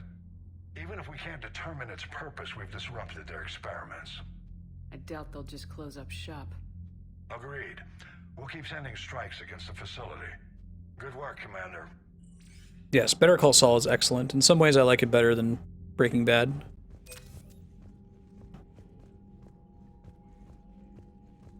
I could see Splatoon continuing to be supported for a long time. It's a big feather in Nintendo's cap, I think, that they've got yet another great new IP out. I hope they keep doing new IPs. Secret loading screen. Yeah. Right, Cloud Reaver? It makes a lot of the show a waste of time. Because the problem with the ending is that they decided it from the beginning, and then the characters kind of evolved in different directions than you were expecting them to. Cortez? Alright.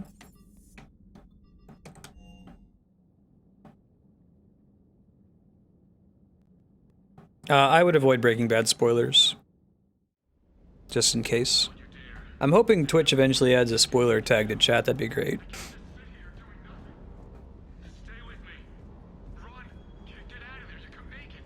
Now he's listening to his husband. But you can. Promise me. I love you. But I know you. Don't make me an anchor. Promise me, Steve. No, don't. I love you. But I know you. Don't make me an anchor. Promise me, Steve. What's the situation with it not being friendly to newcomers? With Mega Man, you gotta do a lot of grinding or something? Sorry. Didn't see you there. This is a recording from Ferris Fields. Months ago. I lost a lot of friends that day. I lost my husband. I grieved. Said goodbye, made my peace. You were talking with him when the collectors hit? I was organizing construction at a remote station a few clicks south of the main colony. Robert managed to get outside of the field the collectors put up. Instead of running, he called me. Sorry for your loss. He obviously cared a lot about you. He was afraid I wouldn't let go. But for him, I moved on. Or at least I thought I had. Then the invasion hits, there's no time. And the one thing I grab is this. I mean, what's the point of moving on with your life when everything is going to hell? Start thinking that way and we've already lost. Yeah, you're right, but... well, to be honest... I've never felt as alone as I do right now. You're not alone, Steve. I'm here. Anytime you need me. I appreciate that, Shepard, I really do. But don't worry, Commander. When I'm in that pilot seat, I'm there 100%. I won't fail you. It's just the downtime between missions that's hard, you know? I know. Ozymandias might be, like, some of the best television ever written. It's a really, really good episode. It's also an excellent season. Now, the thing that's great about Breaking Bad is that it ended, really. More shows need to end. More things need to be written with an ending in mind and not just go on and on until they slowly wither and die.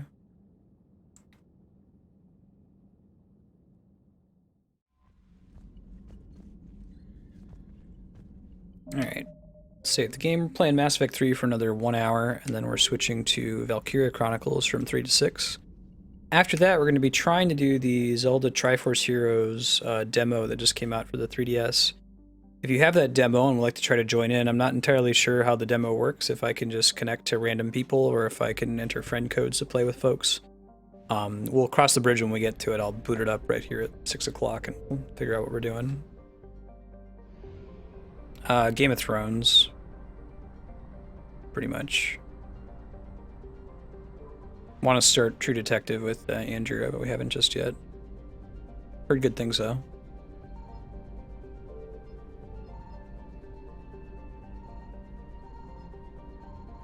Not a realistic way to stop the Reaper alertness, I don't think. Alright, let's go ahead and do this main mission here. Ah yes, The Wire. Silicon Valley. We're on season 4 of The Wire. And just started Silicon Valley. I think they intentionally designed this so that there's not Reapers chasing you when you're in the main mission area, because it would be kind of a pain in the butt. So yeah, I'm going to be able to do this in an hour. See how far we get.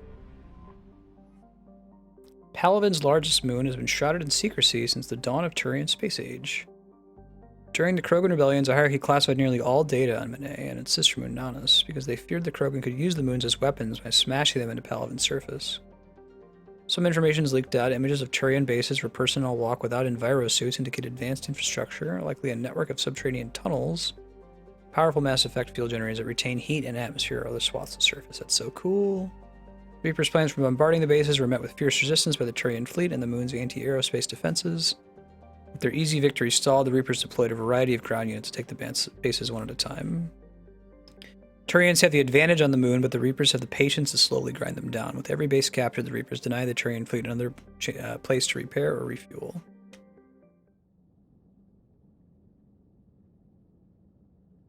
Yeah. I had to pull over because I didn't realize what happened. I was listening to it as an audiobook. I was like, wait, what? You know how when you're reading a book sometimes and your mind shuts off and you have to like go back a page or something because you were on autopilot and didn't actually absorb any of the information? That's kind of what was happening. I was like, wait, what did they say? Hey, Dehan, how you doing? Good seeing you. Yeah, see, James has here's the particle rifle. Capacity's maxed out because I guess if it's not infinite, it's close to infinite, and then you can see it compared to other guns. It's much heavier, which is bad. It reduces his recharge rate, but it has a good fire rate, worse damage, and worse accuracy than my next best assault rifle. Disc 1. Oh, all right, hold on, guys.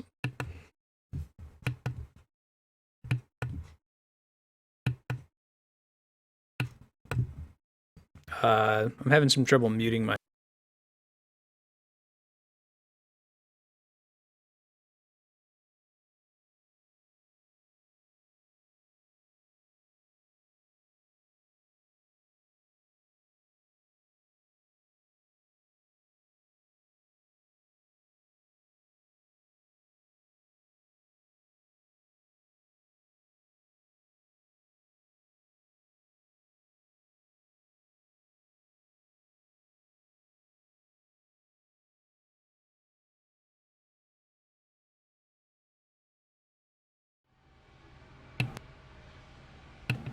I have both of these discs installed on my Xbox. You think it would be if you install it, you don't have to worry about that. Well, I think computer characters have infinite ammo anyway, so... You certainly do in Mass Effect 1. I almost never run out of ammo. They are pretty good about restocking you. Especially in Mass Effect 3. Heat sinks, we should say.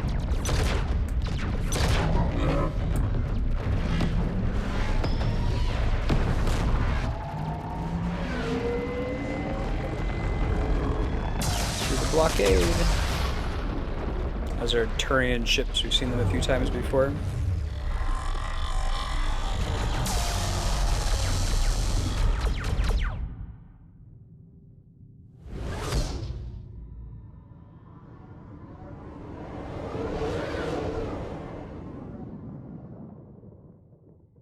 All right. Lots of pretty skyboxes in this game. About to see some in this planet, or this moon here. Oh no. No. Palaven. We have an old friend there. Holy hell. They're getting decimated. Strongest military in the galaxy, and the Reapers are obliterating it. Was it like this on Earth? Yes. Shepard.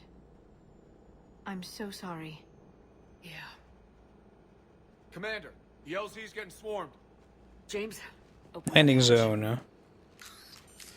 Hey Jojo, good seeing you again. How you been?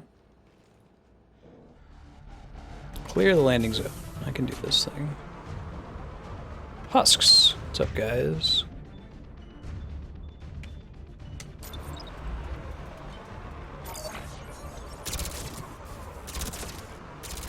This is the gun I want to be using.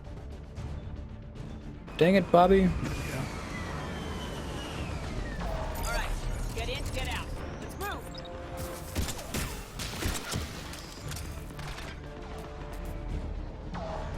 Alright. Yeah, but the game is balanced on the assumption that you don't have a unlimited ammo weapon, so much ammo drops everywhere that you almost never run out of it. I haven't had to switch guns so far in the game with a limited ammo pistol.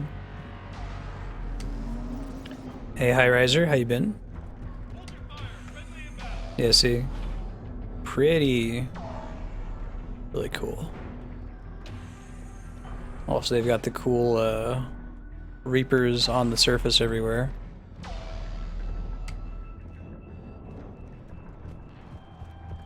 Find the commanding officer. Okay.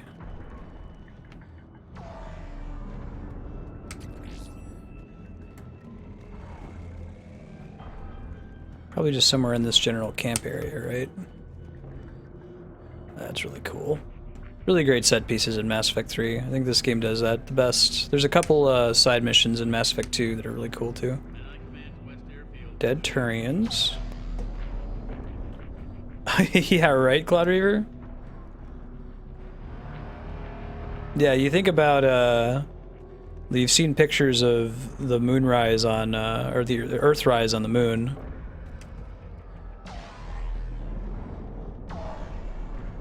Can you, like, back of the envelope that? Like, would that be very, very bad? The reinforcements haven't arrived. Ground report. Knowledge of the train is our only advantage here, and it's not going to last forever. They keep throwing their forces at us. Hold for as long as we can. Getting XP for reading data pads. Try them again. Respectfully, sir. We've been getting nothing for you. That's an order. Hey, we got a sniper rifle, I think.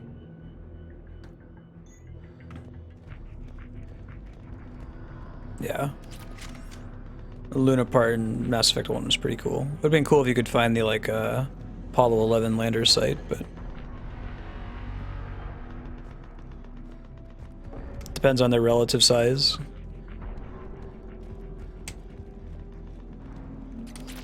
I suppose that makes sense.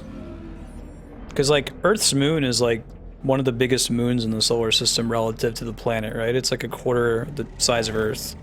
Because it probably formed from an impact with Earth. Broke off.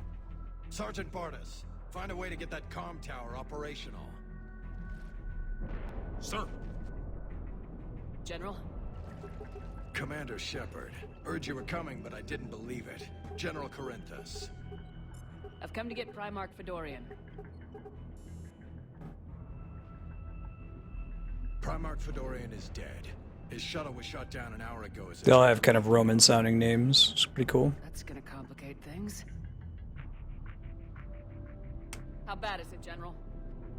We just lost about 400 men in half an hour. We set up camps on this moon as an advanced position to flank the enemy. A sound strategy. Just... irrelevant. Exactly. The sheer force of the Reapers seems to make them immune to that sort of tactic. The Primarch and his men found that out the hard way. Yeah, that makes sense, Cloud Reaver, because now it's like we consider a binary. They're both dwarf planets, essentially. Or do we still consider Charon to be a moon of Pluto? They're almost the same size, aren't they? I'm sorry. I hear he was a good man. And a friend. He would have been an outstanding diplomat. I don't know if they pull on each other like a binary star would. Significantly, everything pulls on each other, but... Right. General Corinthus? With such heavy casualties, it's hard for me to be certain who the next Primarch is. Palaven Command will know. However, at the moment, contacting them is impossible. The comm tower is out. Husks are swarming that area. We can't get close enough to repair it. Don't worry, General. I'll get your tower operational. Thank you, Commander. I'll take care of things on this end. All right, let's go. All right. Traipsing along, traipsing along. Big radio dish. Let's do it.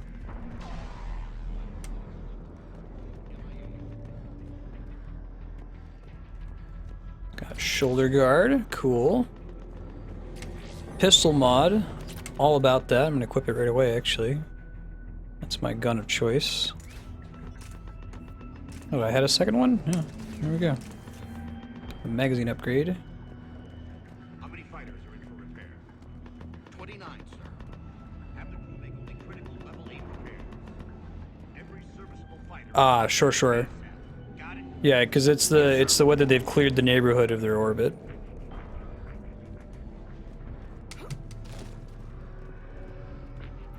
Up and on your left. This is the main barricade. Yeah.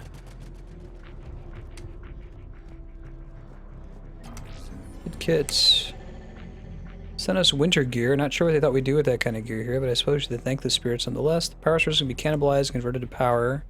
Our combat gear is filtering units instead, at least. It'd be nice not to have this clogging up anymore. Cool.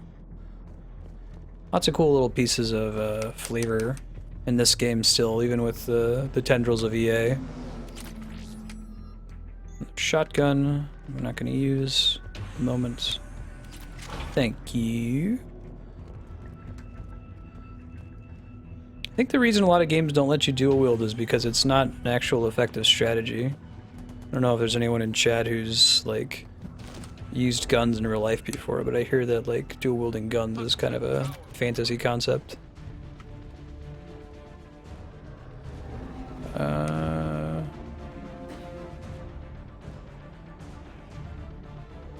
Same for like dual wielding weapons, short of using like a sword and a sword breaker, I guess is effective. Like the whole like, you know, Drizzt dual scimitars thing is totally fantasy.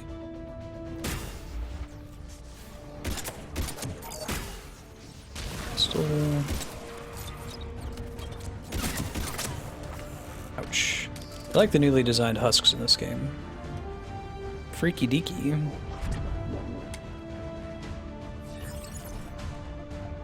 Yeah.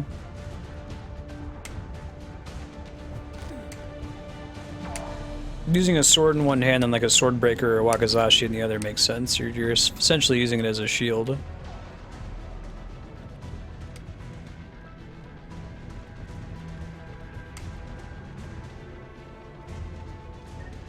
Yeah, that's what I hear, Cloud Reaver. Maybe there's an alien race that can handle it, but... Just break both your arms, bucking. Fantasy doesn't have a lot of appreciation for the recoil that a gun has, too. I think it's part of the problem. That's why you need two hands. Oh, okay. I see.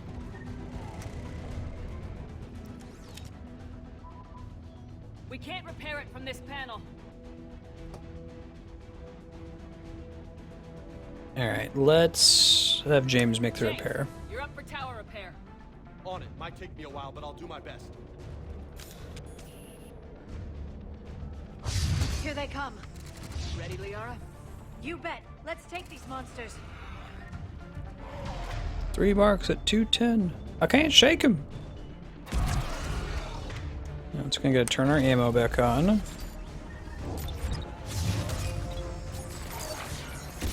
I do like how they have these like rocks that crash into the ground that the husks come out of.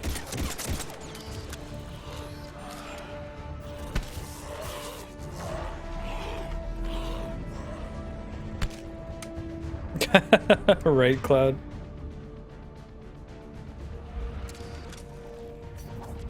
Got it done, Commander. On my way down. Are there realistic real-world fighting styles based on dual-wielding weapons and aren't using the second weapon primarily as like a sword breaker or a shield-type weapon?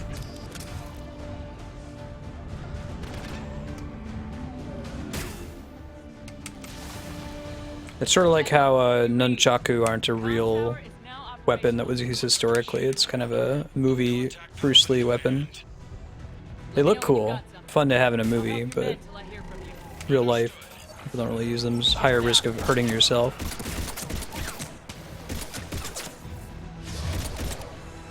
Not to say people haven't used two weapons before, but I think convention holds it's not the best idea.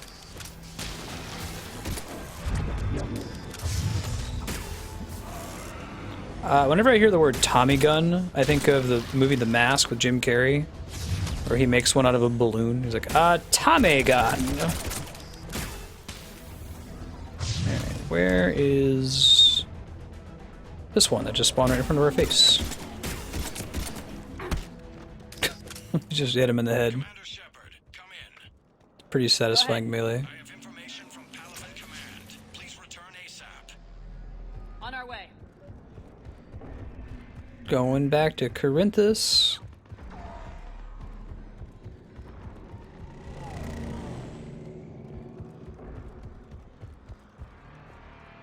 What have you got? As your partner said, succession is usually simple. But right now, the hierarchy's in chaos. So many dead or MIA. I need someone, I don't care who, as long as they can get us the Turian resources we need. I'm on it, Shepard. We'll find you the Primarch. Oh shit, I know that voice. Garrus. Hooray! Vicarian, sir. I didn't see you arrive. At ease, General. Good to see you again. At ease, General? If we lose this moon, we lose Palaven. I'm the closest damn thing we have to an expert on Reaper forces, so I'm advising. James, this is Garrus Vicarian. He helped me stop the Collectors. He's a hell of a soldier. Lieutenant, good to see you too, Liara. Good to see you in one piece, Garrus. General Corinthus filled me in. We know who we're after. Palaven Command tells me that the next Primarch is General Adrian Victus. Adrian Victus. His name's crossed my desk. Know him, Garrus? I was fighting alongside him this morning. Lifelong military, gets results, popular with his troops. Not so popular with military command. Has a reputation for playing loose with accepted strategy. What do you mean? On Tatris, during the uprisings, his squad discovered a Solarian spy ring about the same time the Turian... The answer to that question would be a spoiler, Buckin. Rather than neutralize the ring, he fell back. He even gave up valuable fortifications which the rebels took. That's correct, Random Purse. That's what I was saying. Really? Garrus, you're gonna tell the General at ease? Then the rebels attacked the Solarians. And I suppose that's true too, Cloud Reaver. Maybe Garrus has the rank of Super General. Super Reaper Expert General. Groups had worn each other down. Victus moved back in. Didn't lose a man. Bold strategy. But wild behavior doesn't get you advanced up the meritocracy. I love that their government's a meritocracy. It's really cool. We'll read about that in the codexes later. Yeah, and I think that you don't get Garrus in this game if you didn't play Mass Effect 2. I think it's assumed that he died in the suicide mission. You think he can get the job done? We both know conventional strategy won't beat the Reapers. Right now, he could be our best shot. And I trust him. Hey Darkstar, welcome back. Let's get him on the shuttle and get out of here. How you doing? Commander! Shepard, come in! What's up, Jokes? This way, Joker? We're in the middle of a war zone.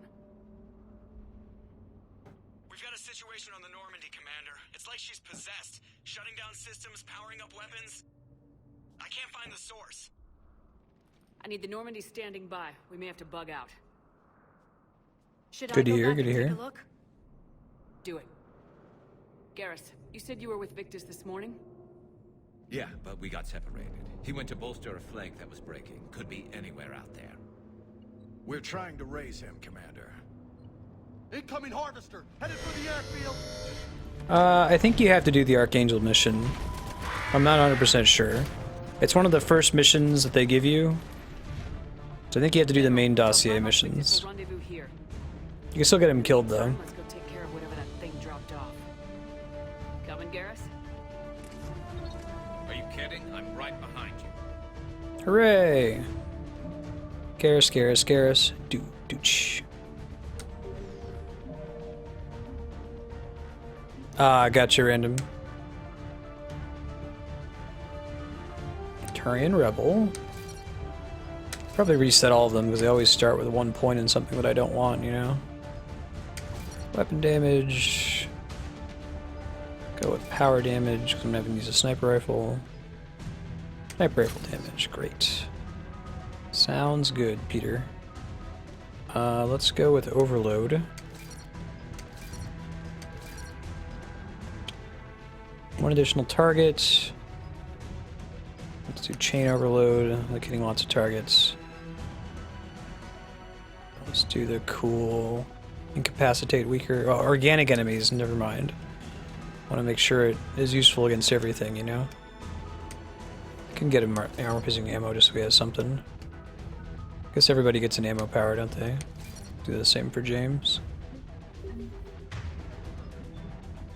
1, 2, and we already have ours turned on. Sounds good. James,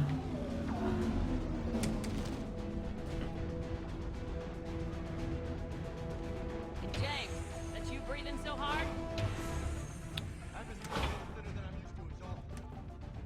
Might change the schedule.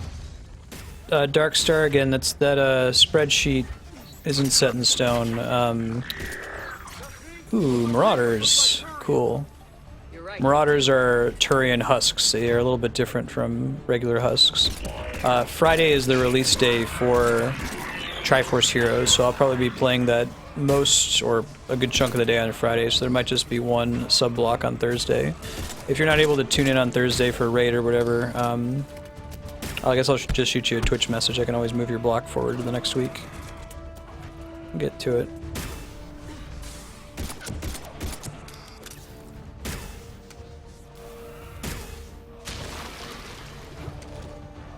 Ooh. Yeah, I lost Tali. No. I lost Thane, I think. I sent him on the mission where you're supposed to, like, climb through the vents, and I was like, hey, that's how I met Thane. He was climbing through vents. I bet he'd be really good at that. Incorrect.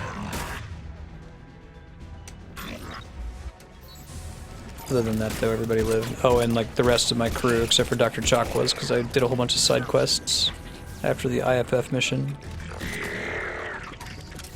I think we're done here. So we'll read about the Marauders in the Codex later, but they're Turian husks. We've already met Batarian husks, the cannibals, from much earlier in the game. You see all of them quite a bit in the multiplayer.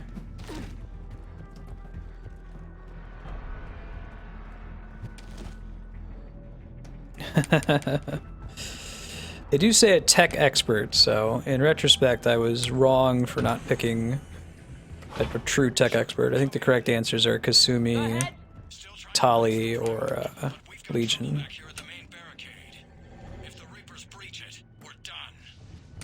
On my way. What's up, Corinthus? Hey, I got a level up. Let's take it.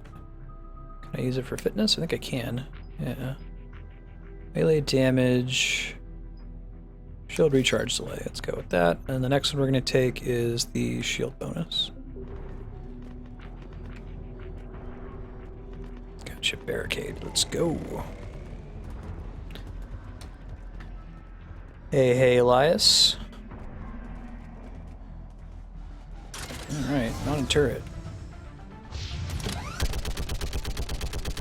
Get to use this a couple times, I think. This one works more like the classic ones.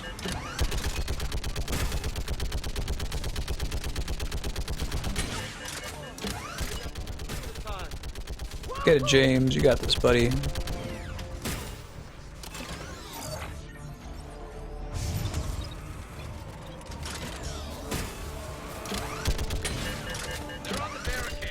Yeah. Okay, come on. Pretty good at climbing.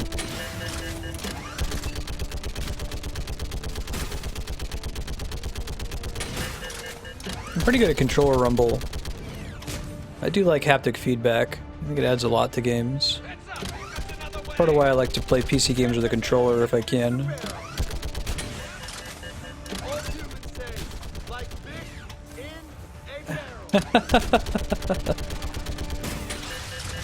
Oh, James.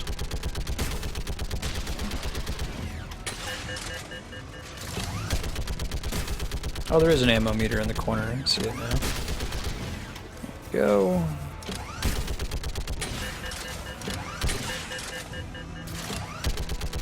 Nice. Overload. Yeah. I still have a drone out there, but I think I lost my sentry turret. It's harder to track the sentry turret.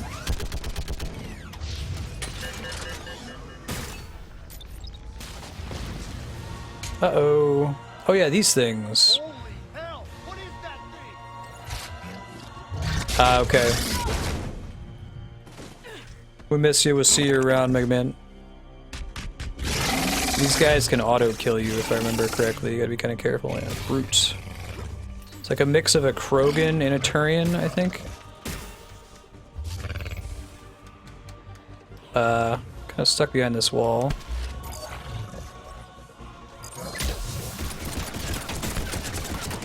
Whew.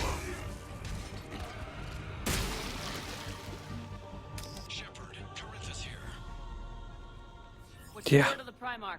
Still can't get a stable comm link. Okay, I'm going on foot. Shepard out. Garrus, take me to the last place you saw Victus. Alright. How far? Should be pretty quick, unless we find trouble. Death on 2 legs, pretty much.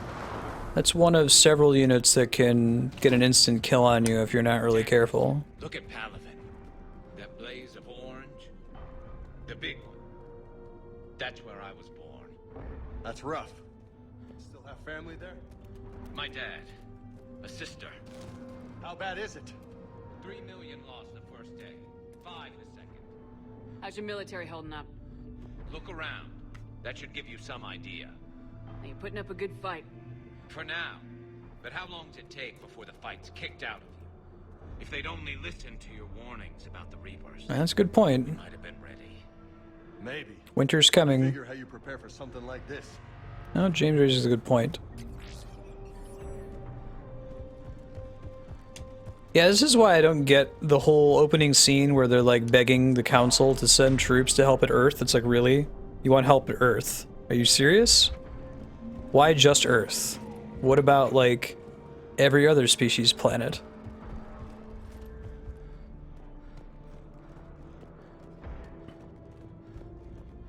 Let's keep on moving. Hey, General Victus.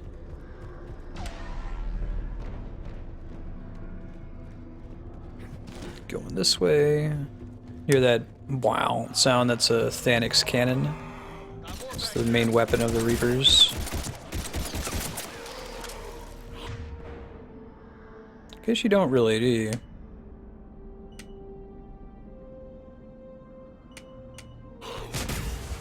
Whoa.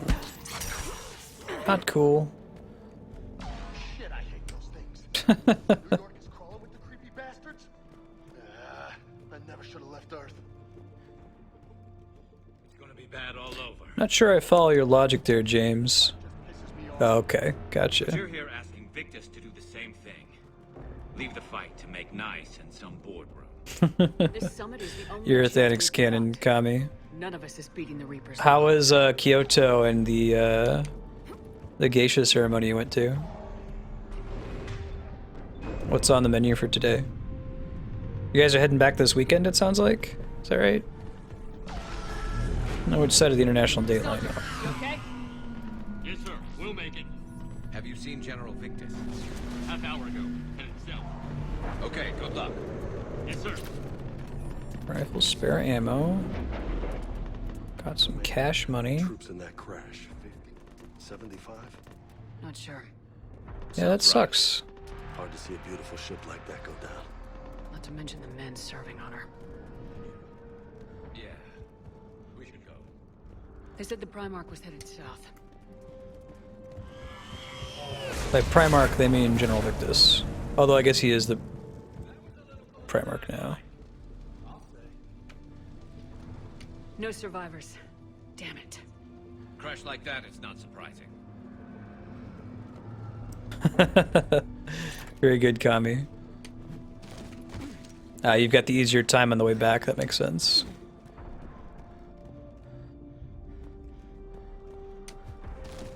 The Game Informer review for... What are you talking about, Darkstar?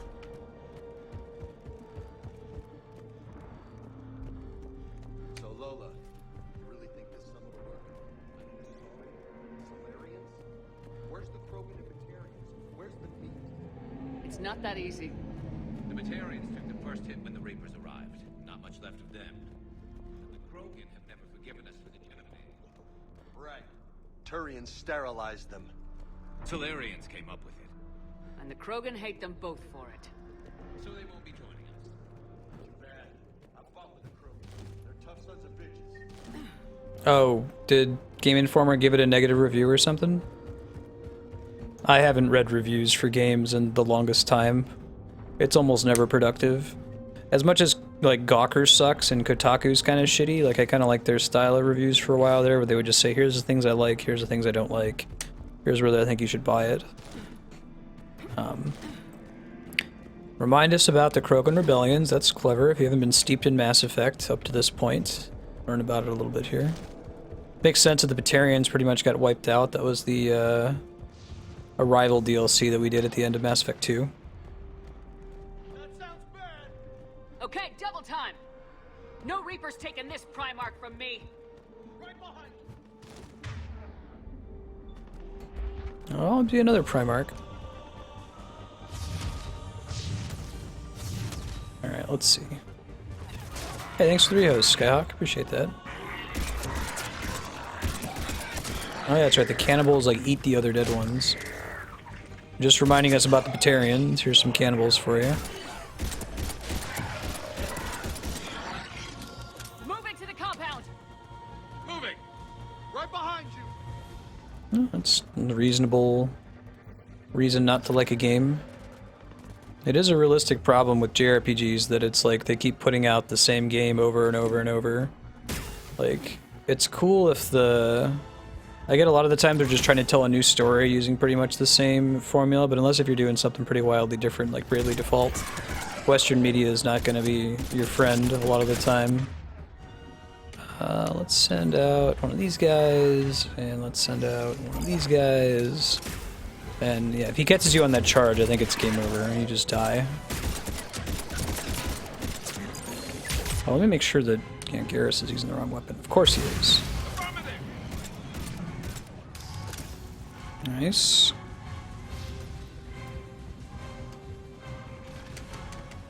It's one of those things, like, don't expect reviewers to give your game a good review if it's the same old, same old.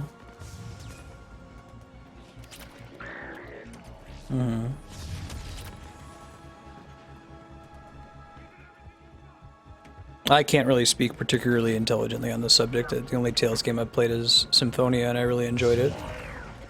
But I guess I expect that from the Western media these days, unless if it's a really innovative JRPG. Don't expect it to get high marks. It's kind of cool that the way that they did heavy weapons in this game, or they're just environmental things that you can pick up now and then. I thought that was smart. In the original, it didn't work that way. Or Mass Effect 2, you just had some heavy weapons ammo you carried around with you. It was a little bit broken because it was easy to refill it. Whoa, don't want this gun. No! Whew! We got out of the way just in time. Got him. Makes sense. Yeah, a lot of reviewers only play a couple hours of their game too. I wouldn't let that influence your decision to buy. I'd look to see if there's like massive internet outrage about a game. If the internet's saying, don't buy the PC version of Arkham City for this, and this reason, it's probably a good warning sign, but If you're gonna look at reviews, try to look at them in aggregate with like Metacritic or something. My thought.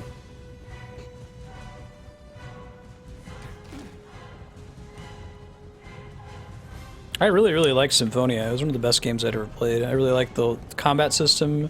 My favorite thing about Symphonia was that I felt like if I was good enough at the game and I executed correctly, I could win a fight that I wasn't intended to be able to win earlier than I was supposed to, right? General Victus? Yes? I'm Commander Shepard of the Normandy. Commander. I know who you are. I can't wait to find out what brings you out here. Vicarian, where did you go? Heavy Reaper unit on the right flank. I believe your exact words were... I mean, what's Metacritic for Bradley Default? Appreciate it. Just to calibrate that. General, you're needed off planet. I've come to get you. It will take something beyond important for me to leave my men or my Turian brothers and sisters in their fight. Fedorian was killed. You're the new Primarch. You're needed immediately to chair a summit and represent your people in the fight against the Reapers. Yeah, I've done that too, Kami. It feels really rewarding, and you don't get that a lot in JRPGs where it feels like you're just mathematically incapable of handling a fight. Like we saw with Xenoblade Chronicles a couple times. I'm Primarch of Palaven. Negotiating for the Turian hierarchy? Yes. I've spent my whole life in the military. I'm no diplomat. I hate diplomats. What makes you think you're not qualified?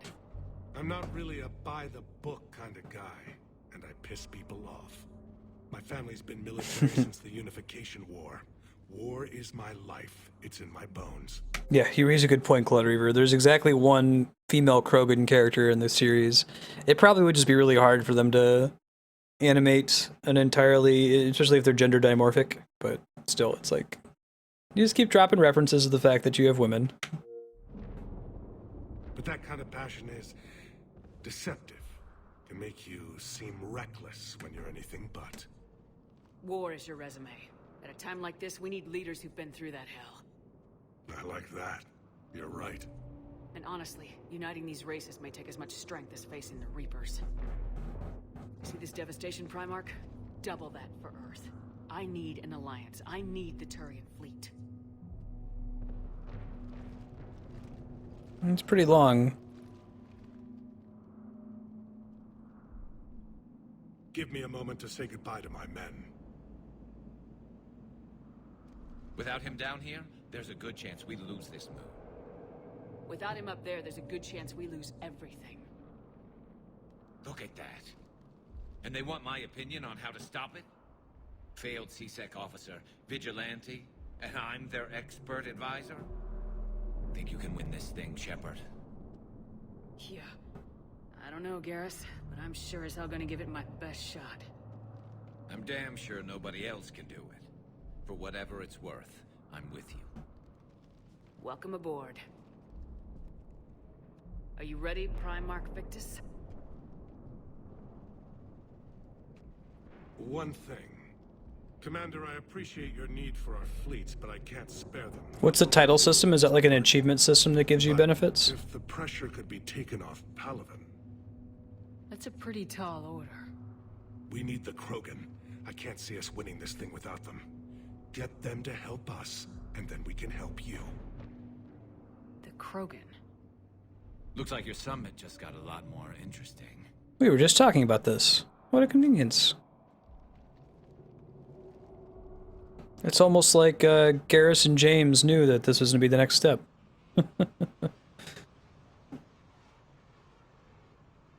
Oh, that's cool.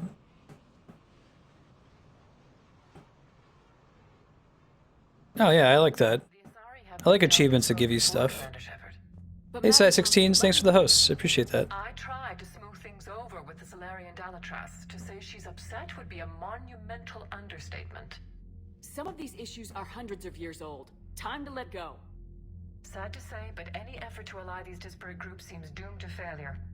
And I'm sure you understand that we cannot afford to waste time with the Reapers knocking at our door. Do they stack with each other, or does it depend on which title you pick? I'm sorry, but the Asari will not be at your summit.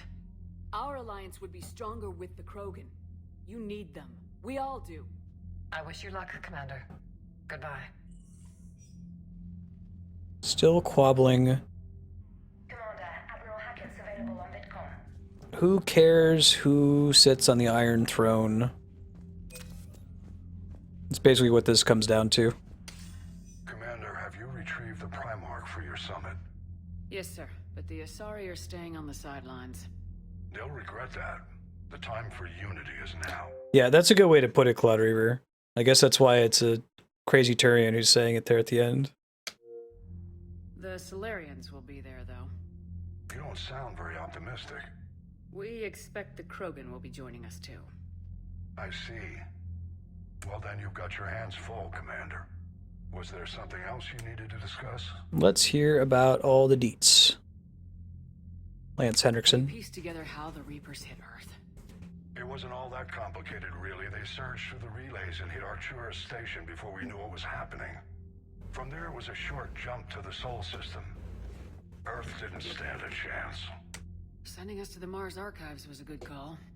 Still doesn't make up for the fact that the Reapers nailed us to the wall. I sacrificed the entire Second Fleet to provide cover for the Third and the Fifth to retreat. Hell, I presided over the most devastating military defeat in human history. Oh, well, I don't really think that's your fault, buddy. It's okay, Hackett. How do you see us winning this war, Admiral? By making you the tip of the spear. I'm flattered, but the Normandy's just one ship. And a fast one. You can move quickly, hit a target, and leave before the enemy has time to react. It's an advantage, but can it win a war? It's the larger principle that matters. We'll never defeat the Reapers in a full frontal assault, Shepard. The battle against Sovereign 3 years ago took everything we had, and that was just one Reaper. I haven't forgotten. So I'll find their soft spots, avoid them where they're strong, and hit them where they're not. And when I find gaps in the armor, I'll hammer them with every soldier, ship, and bullet we've got. You know, I feel like the Normandy being the key is tricky. Either they should have built that up differently, so there's some kind of like unobtainium magic technology in there. I guess the thing with the Normandy is that it's like this stupidly expensive ship, right? Like they spent all this money and time building this one proof of concept ship, and they couldn't make a fleet of Normandies because of how expensive it is. So it would make sense that the Reapers don't really need to be prepared for one ship that's really cool. But do you think they would have like tried to explain why can't the Reapers just deal with the Normandy? It's what makes the Normandy so special. I guess what makes it special is that they spent a lot of time and money on it. Has your analysis of the Prothean device turned up anything? The hour appears to be right. It's a weapon of some sort. A big one. Beyond that, we really can't say, other than it's going to be a hell of a thing to try and build.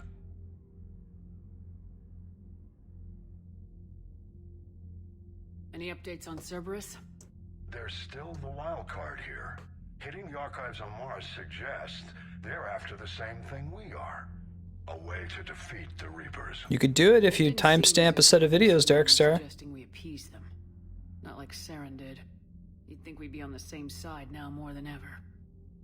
Spiky got like 800 sphere points from timestamping Paper Mario. It's pretty lucrative. Shouldn't take a lot of time either. You're just gonna have to jump through the video real quick. Controlling the Reapers. The elusive man talked about controlling the Reapers. Wait. He's wrong. Dead Okay. Reapers are how we win this. Doesn't mean he won't try. I saw your report on that Cerberus soldier you found on Mars. If the elusive man is good at one thing, it's finding new ways to subvert science. It's never worked for him before, and it won't now. Nothing more, sir. Keep me posted. Hack it out. Hey, Golem Boss. Hack it out. Alright, we're playing Mass Effect 3 for another 20 minutes before switching to Valkyria Chronicles. Yeah, I think that must be what it is, Psi-16s, if you think about it. What we're suggesting is that the reason the Normandy is special and that even the Reapers have trouble dealing with it is that it's so expensive and no like reasonable race would spend that much on a single ship. Ooh. What do you mean? Oh.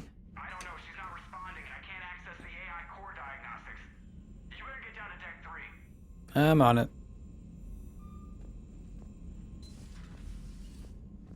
Let's go downstairs.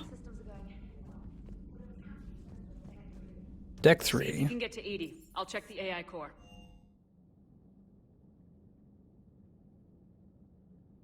I might need to, seriously, like I've said this before, just kind of kidding around, but I might actually need to split the blocks that went on that spreadsheet into JRPG and non-JRPG. Because I think I've got a lot of audience that came in from JRPGs, and that might just dominate the schedule for a long time if I'm not super careful about it, right? I definitely want to play all of them, but it might be good to have, like, Skies of Arcadia replace Valkyria Chronicles or Legend of Legaia, and then have, you know, something that's not a JRPG, whatever the next one is on the list, replace Mass Effect 3 when we beat it. We'll see. I'll revisit that, and I'll make sure I communicate that to everybody. Just so that we don't have, like, 4 or 5 60-plus hour JRPGs on the schedule at the same time. Yeah. Joker, what's that sound? Fire extinguishers, Commander. Could be an electrical. I'll still play them for sure, just a question of what block they assume. I just add another column to the voting spreadsheet that identifies genre. I'm going in.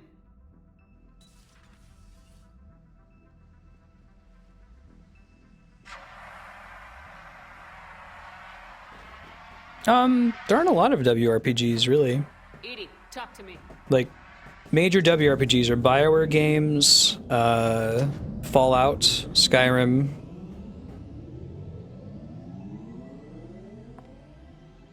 Yeah, Cloud Reaper, right? This is their second time. Topic you wish to discuss, Shepard? Oh, God damn it. All right, so let's talk about this for a second.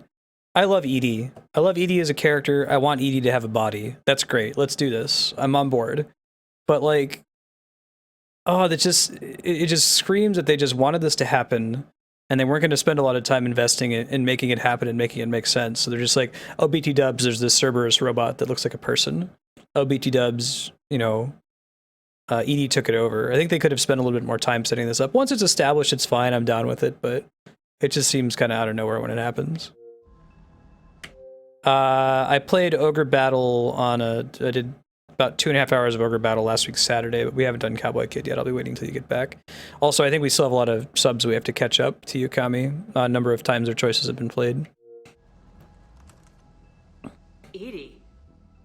Yes. You're in Dr. Eva's body. Not all of me, but I have control of it. It was not a seamless transition. A transition? You blacked out on us for a while there. Correct. When we brought this unit on board, I began a background process to search. Yeah, that'd be great if she was in like a Geth mobile platform or something. I'd be down with that. Triggered a trap. A backup power source and CPU activated, and the unit attempted physical confrontation. Fortunately, I was able to gain root access and repurpose it as I saw fit. During this process, it struggled. Thus the fire. Edie, you need to alert us about incidents like this. You shouldn't have done this alone. Yeah, I 100% agree, size 16s. It's cool. I want Edie. This is great. I like the end result. I just don't like the process by which it happens and wish it would have gotten a little bit better treatment or different treatment. I think I agree with Ludifex. It would have been cool to use a, you know, busted Geth mobile framework. You got tons of those lying around, right? Bringing the crew up to speed would have been counterproductive. Okay. Would have been limited by reaction time. So if you're in there, are you still in the ship? I exist primarily within the ship.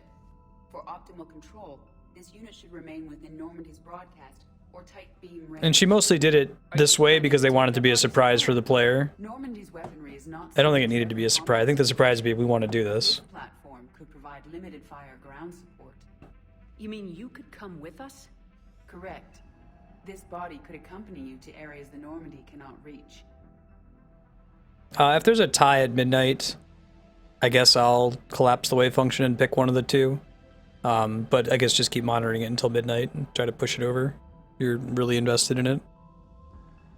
Before we do that, I need you to guarantee this mech doesn't have any more surprises in it. Run whatever tests you can, then we can talk about using it in combat situations. One moment. I am running trials. Complete. I can send you a full report if you wish. However, my first step should be restoring functionality to the Normandy to reassure the crew that all is normal. Just don't be surprised if the crew's a little wary of your new body. It was shooting at them a little while ago. An excellent point. I will take it to the bridge. Joker will also want to see it.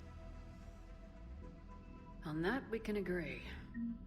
That would have been cool, Claudia. You're like, oh, okay. I guess Edie's got a mobile framework now. Right on.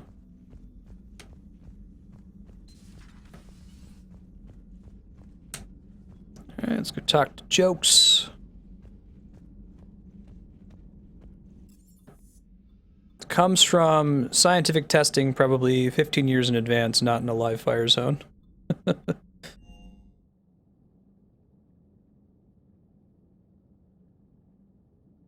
She is kind of... Robots don't need mammary glands. I guess she was supposed to be like a deep cover agent or something, but... Yeah, no, Side 16's 100% agree. Like, while we're in Palaven is not the best idea. What if, like, the Normandy had blown up?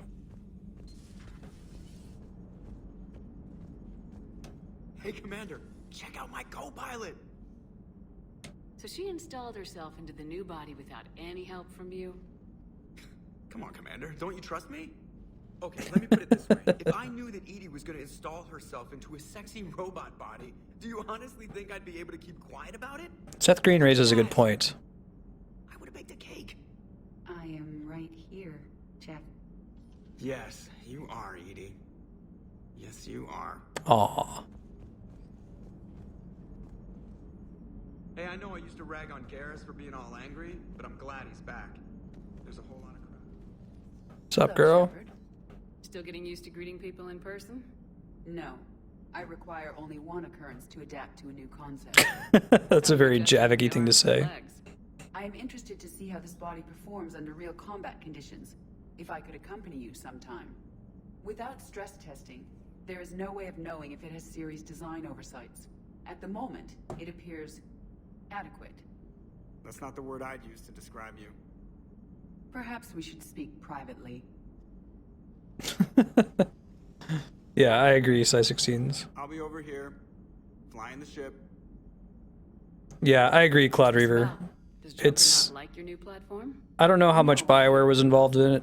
He wants me on the bridge. I have this flaw, right? If something's wrong with Mass Effect 3, my immediate reaction is blame it on EA, but that's probably not fair. Like, there are clearly mistakes in Mass Effect 1 that were entirely BioWare's own making, so not the biggest fan of that. He says having me within visual range is important to his morale. Shepard, do you believe your crew members should be allowed to disobey an order on moral grounds? Absolutely. I have no use for team members who can't think for themselves.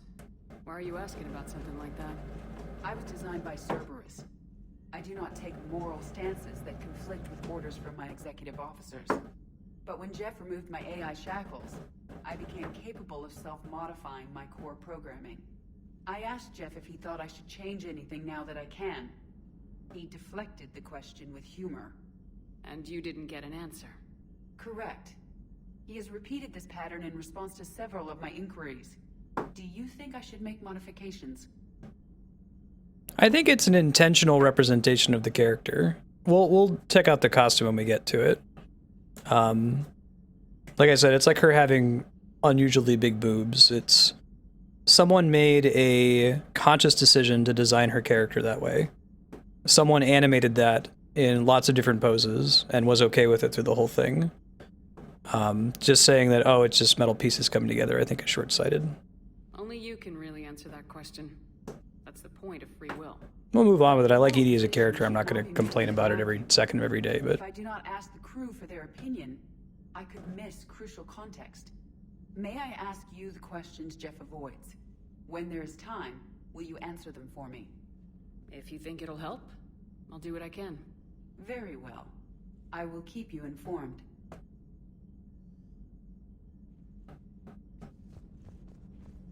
Alright, let's go back down.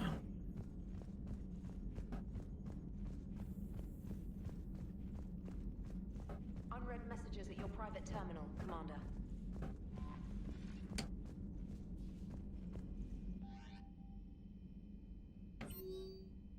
Yeah, the human disguise thing can make sense. I get that. Like, she's got big boobs because she's supposed to be like a Cerberus infiltrating officer character. So she needs to be a sexy robot so that people can, you know, be attracted to her or whatever. I get it. But once you're getting like alternate costumes when she's already on your ship and it's not, she doesn't have the human skin on her anymore, it makes a little bit less sense is all. Especially since it's, is it DLC, Cloud Reavers? This game doesn't have loyalty missions. I forget how you unlock costumes for people since there's not loyalty missions. I actually only ever played Mass Effect 3 once. It's the other ones that I've played multiple times. Alright, meet me in Purgatory. Go talk to Arya. Arya T'Loak, voiced by our favorite Trinity from The Matrix. Carrie-Anne Moss, she's also in Memento, which is a great movie series if you haven't seen it. Janundum or Jandum Bao. It's one of the defaults. Caden wants to talk to me? Fine. Guess we've got some Citadel stuff to do next time we play. Who's this? Huh, we don't know who they are. They're under an assumed name. Darkstar. They make it really hard. I mean, we do it in spite of the game, Darkstar, I would say. Right.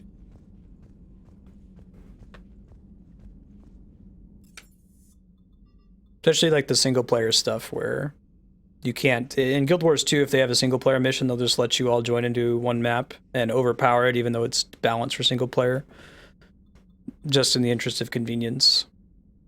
It doesn't make you drop party and all the stuff that 14 does.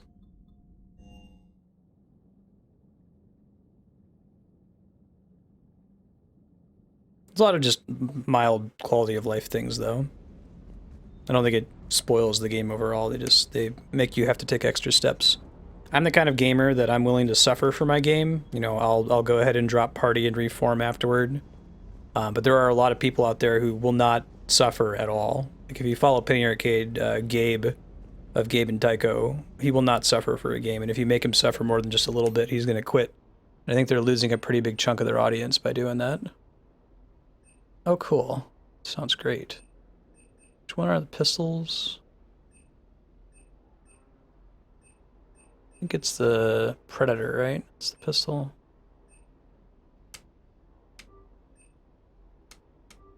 That's why my pistol doesn't do any damage. I haven't upgraded it enough. Do the particle rifle. The localization? Seriously? Localization of Final Fantasy 14 is pretty great. I don't think that's the problem. It's mild.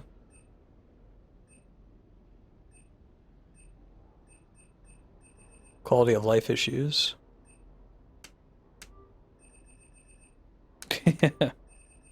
Why go to the official forums or anything? I've shared this before, that the quality of the forums for a given website is inversely proportional to the quality of the website.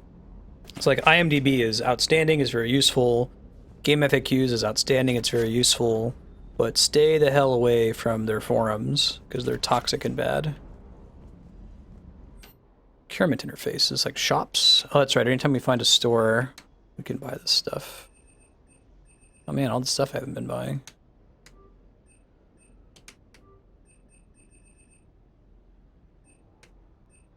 Pistol, no, it's the one we just did. Can't afford any of the Spectre acquisitions just yet. I think they work together on it.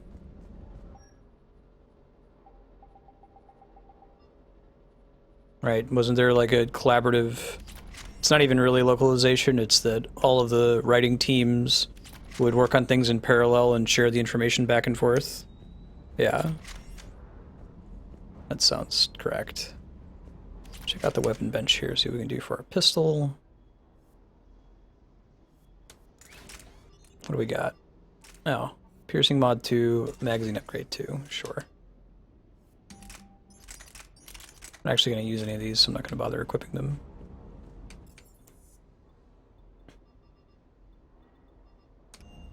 Sneaking into the captain's quarters.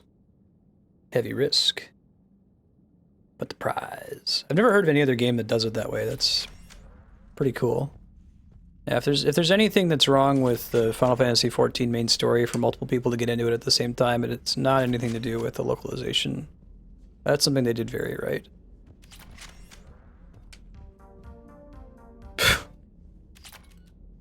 Can I turn on that Saki Casca song from Afterlife and Mass Effect 2?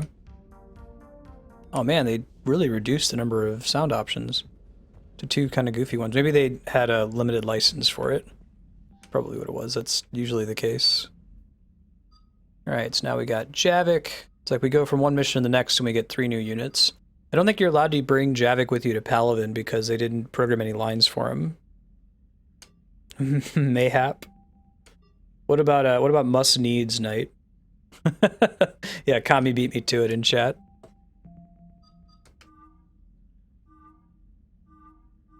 Yeah, it's this one, right? I think.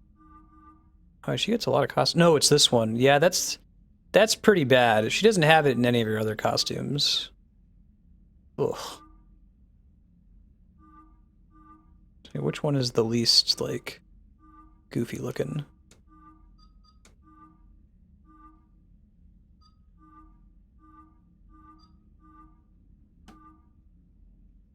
I like James's. I think that's DLC armor where he's got the cool face mask. Alright. Sounds good, Peter.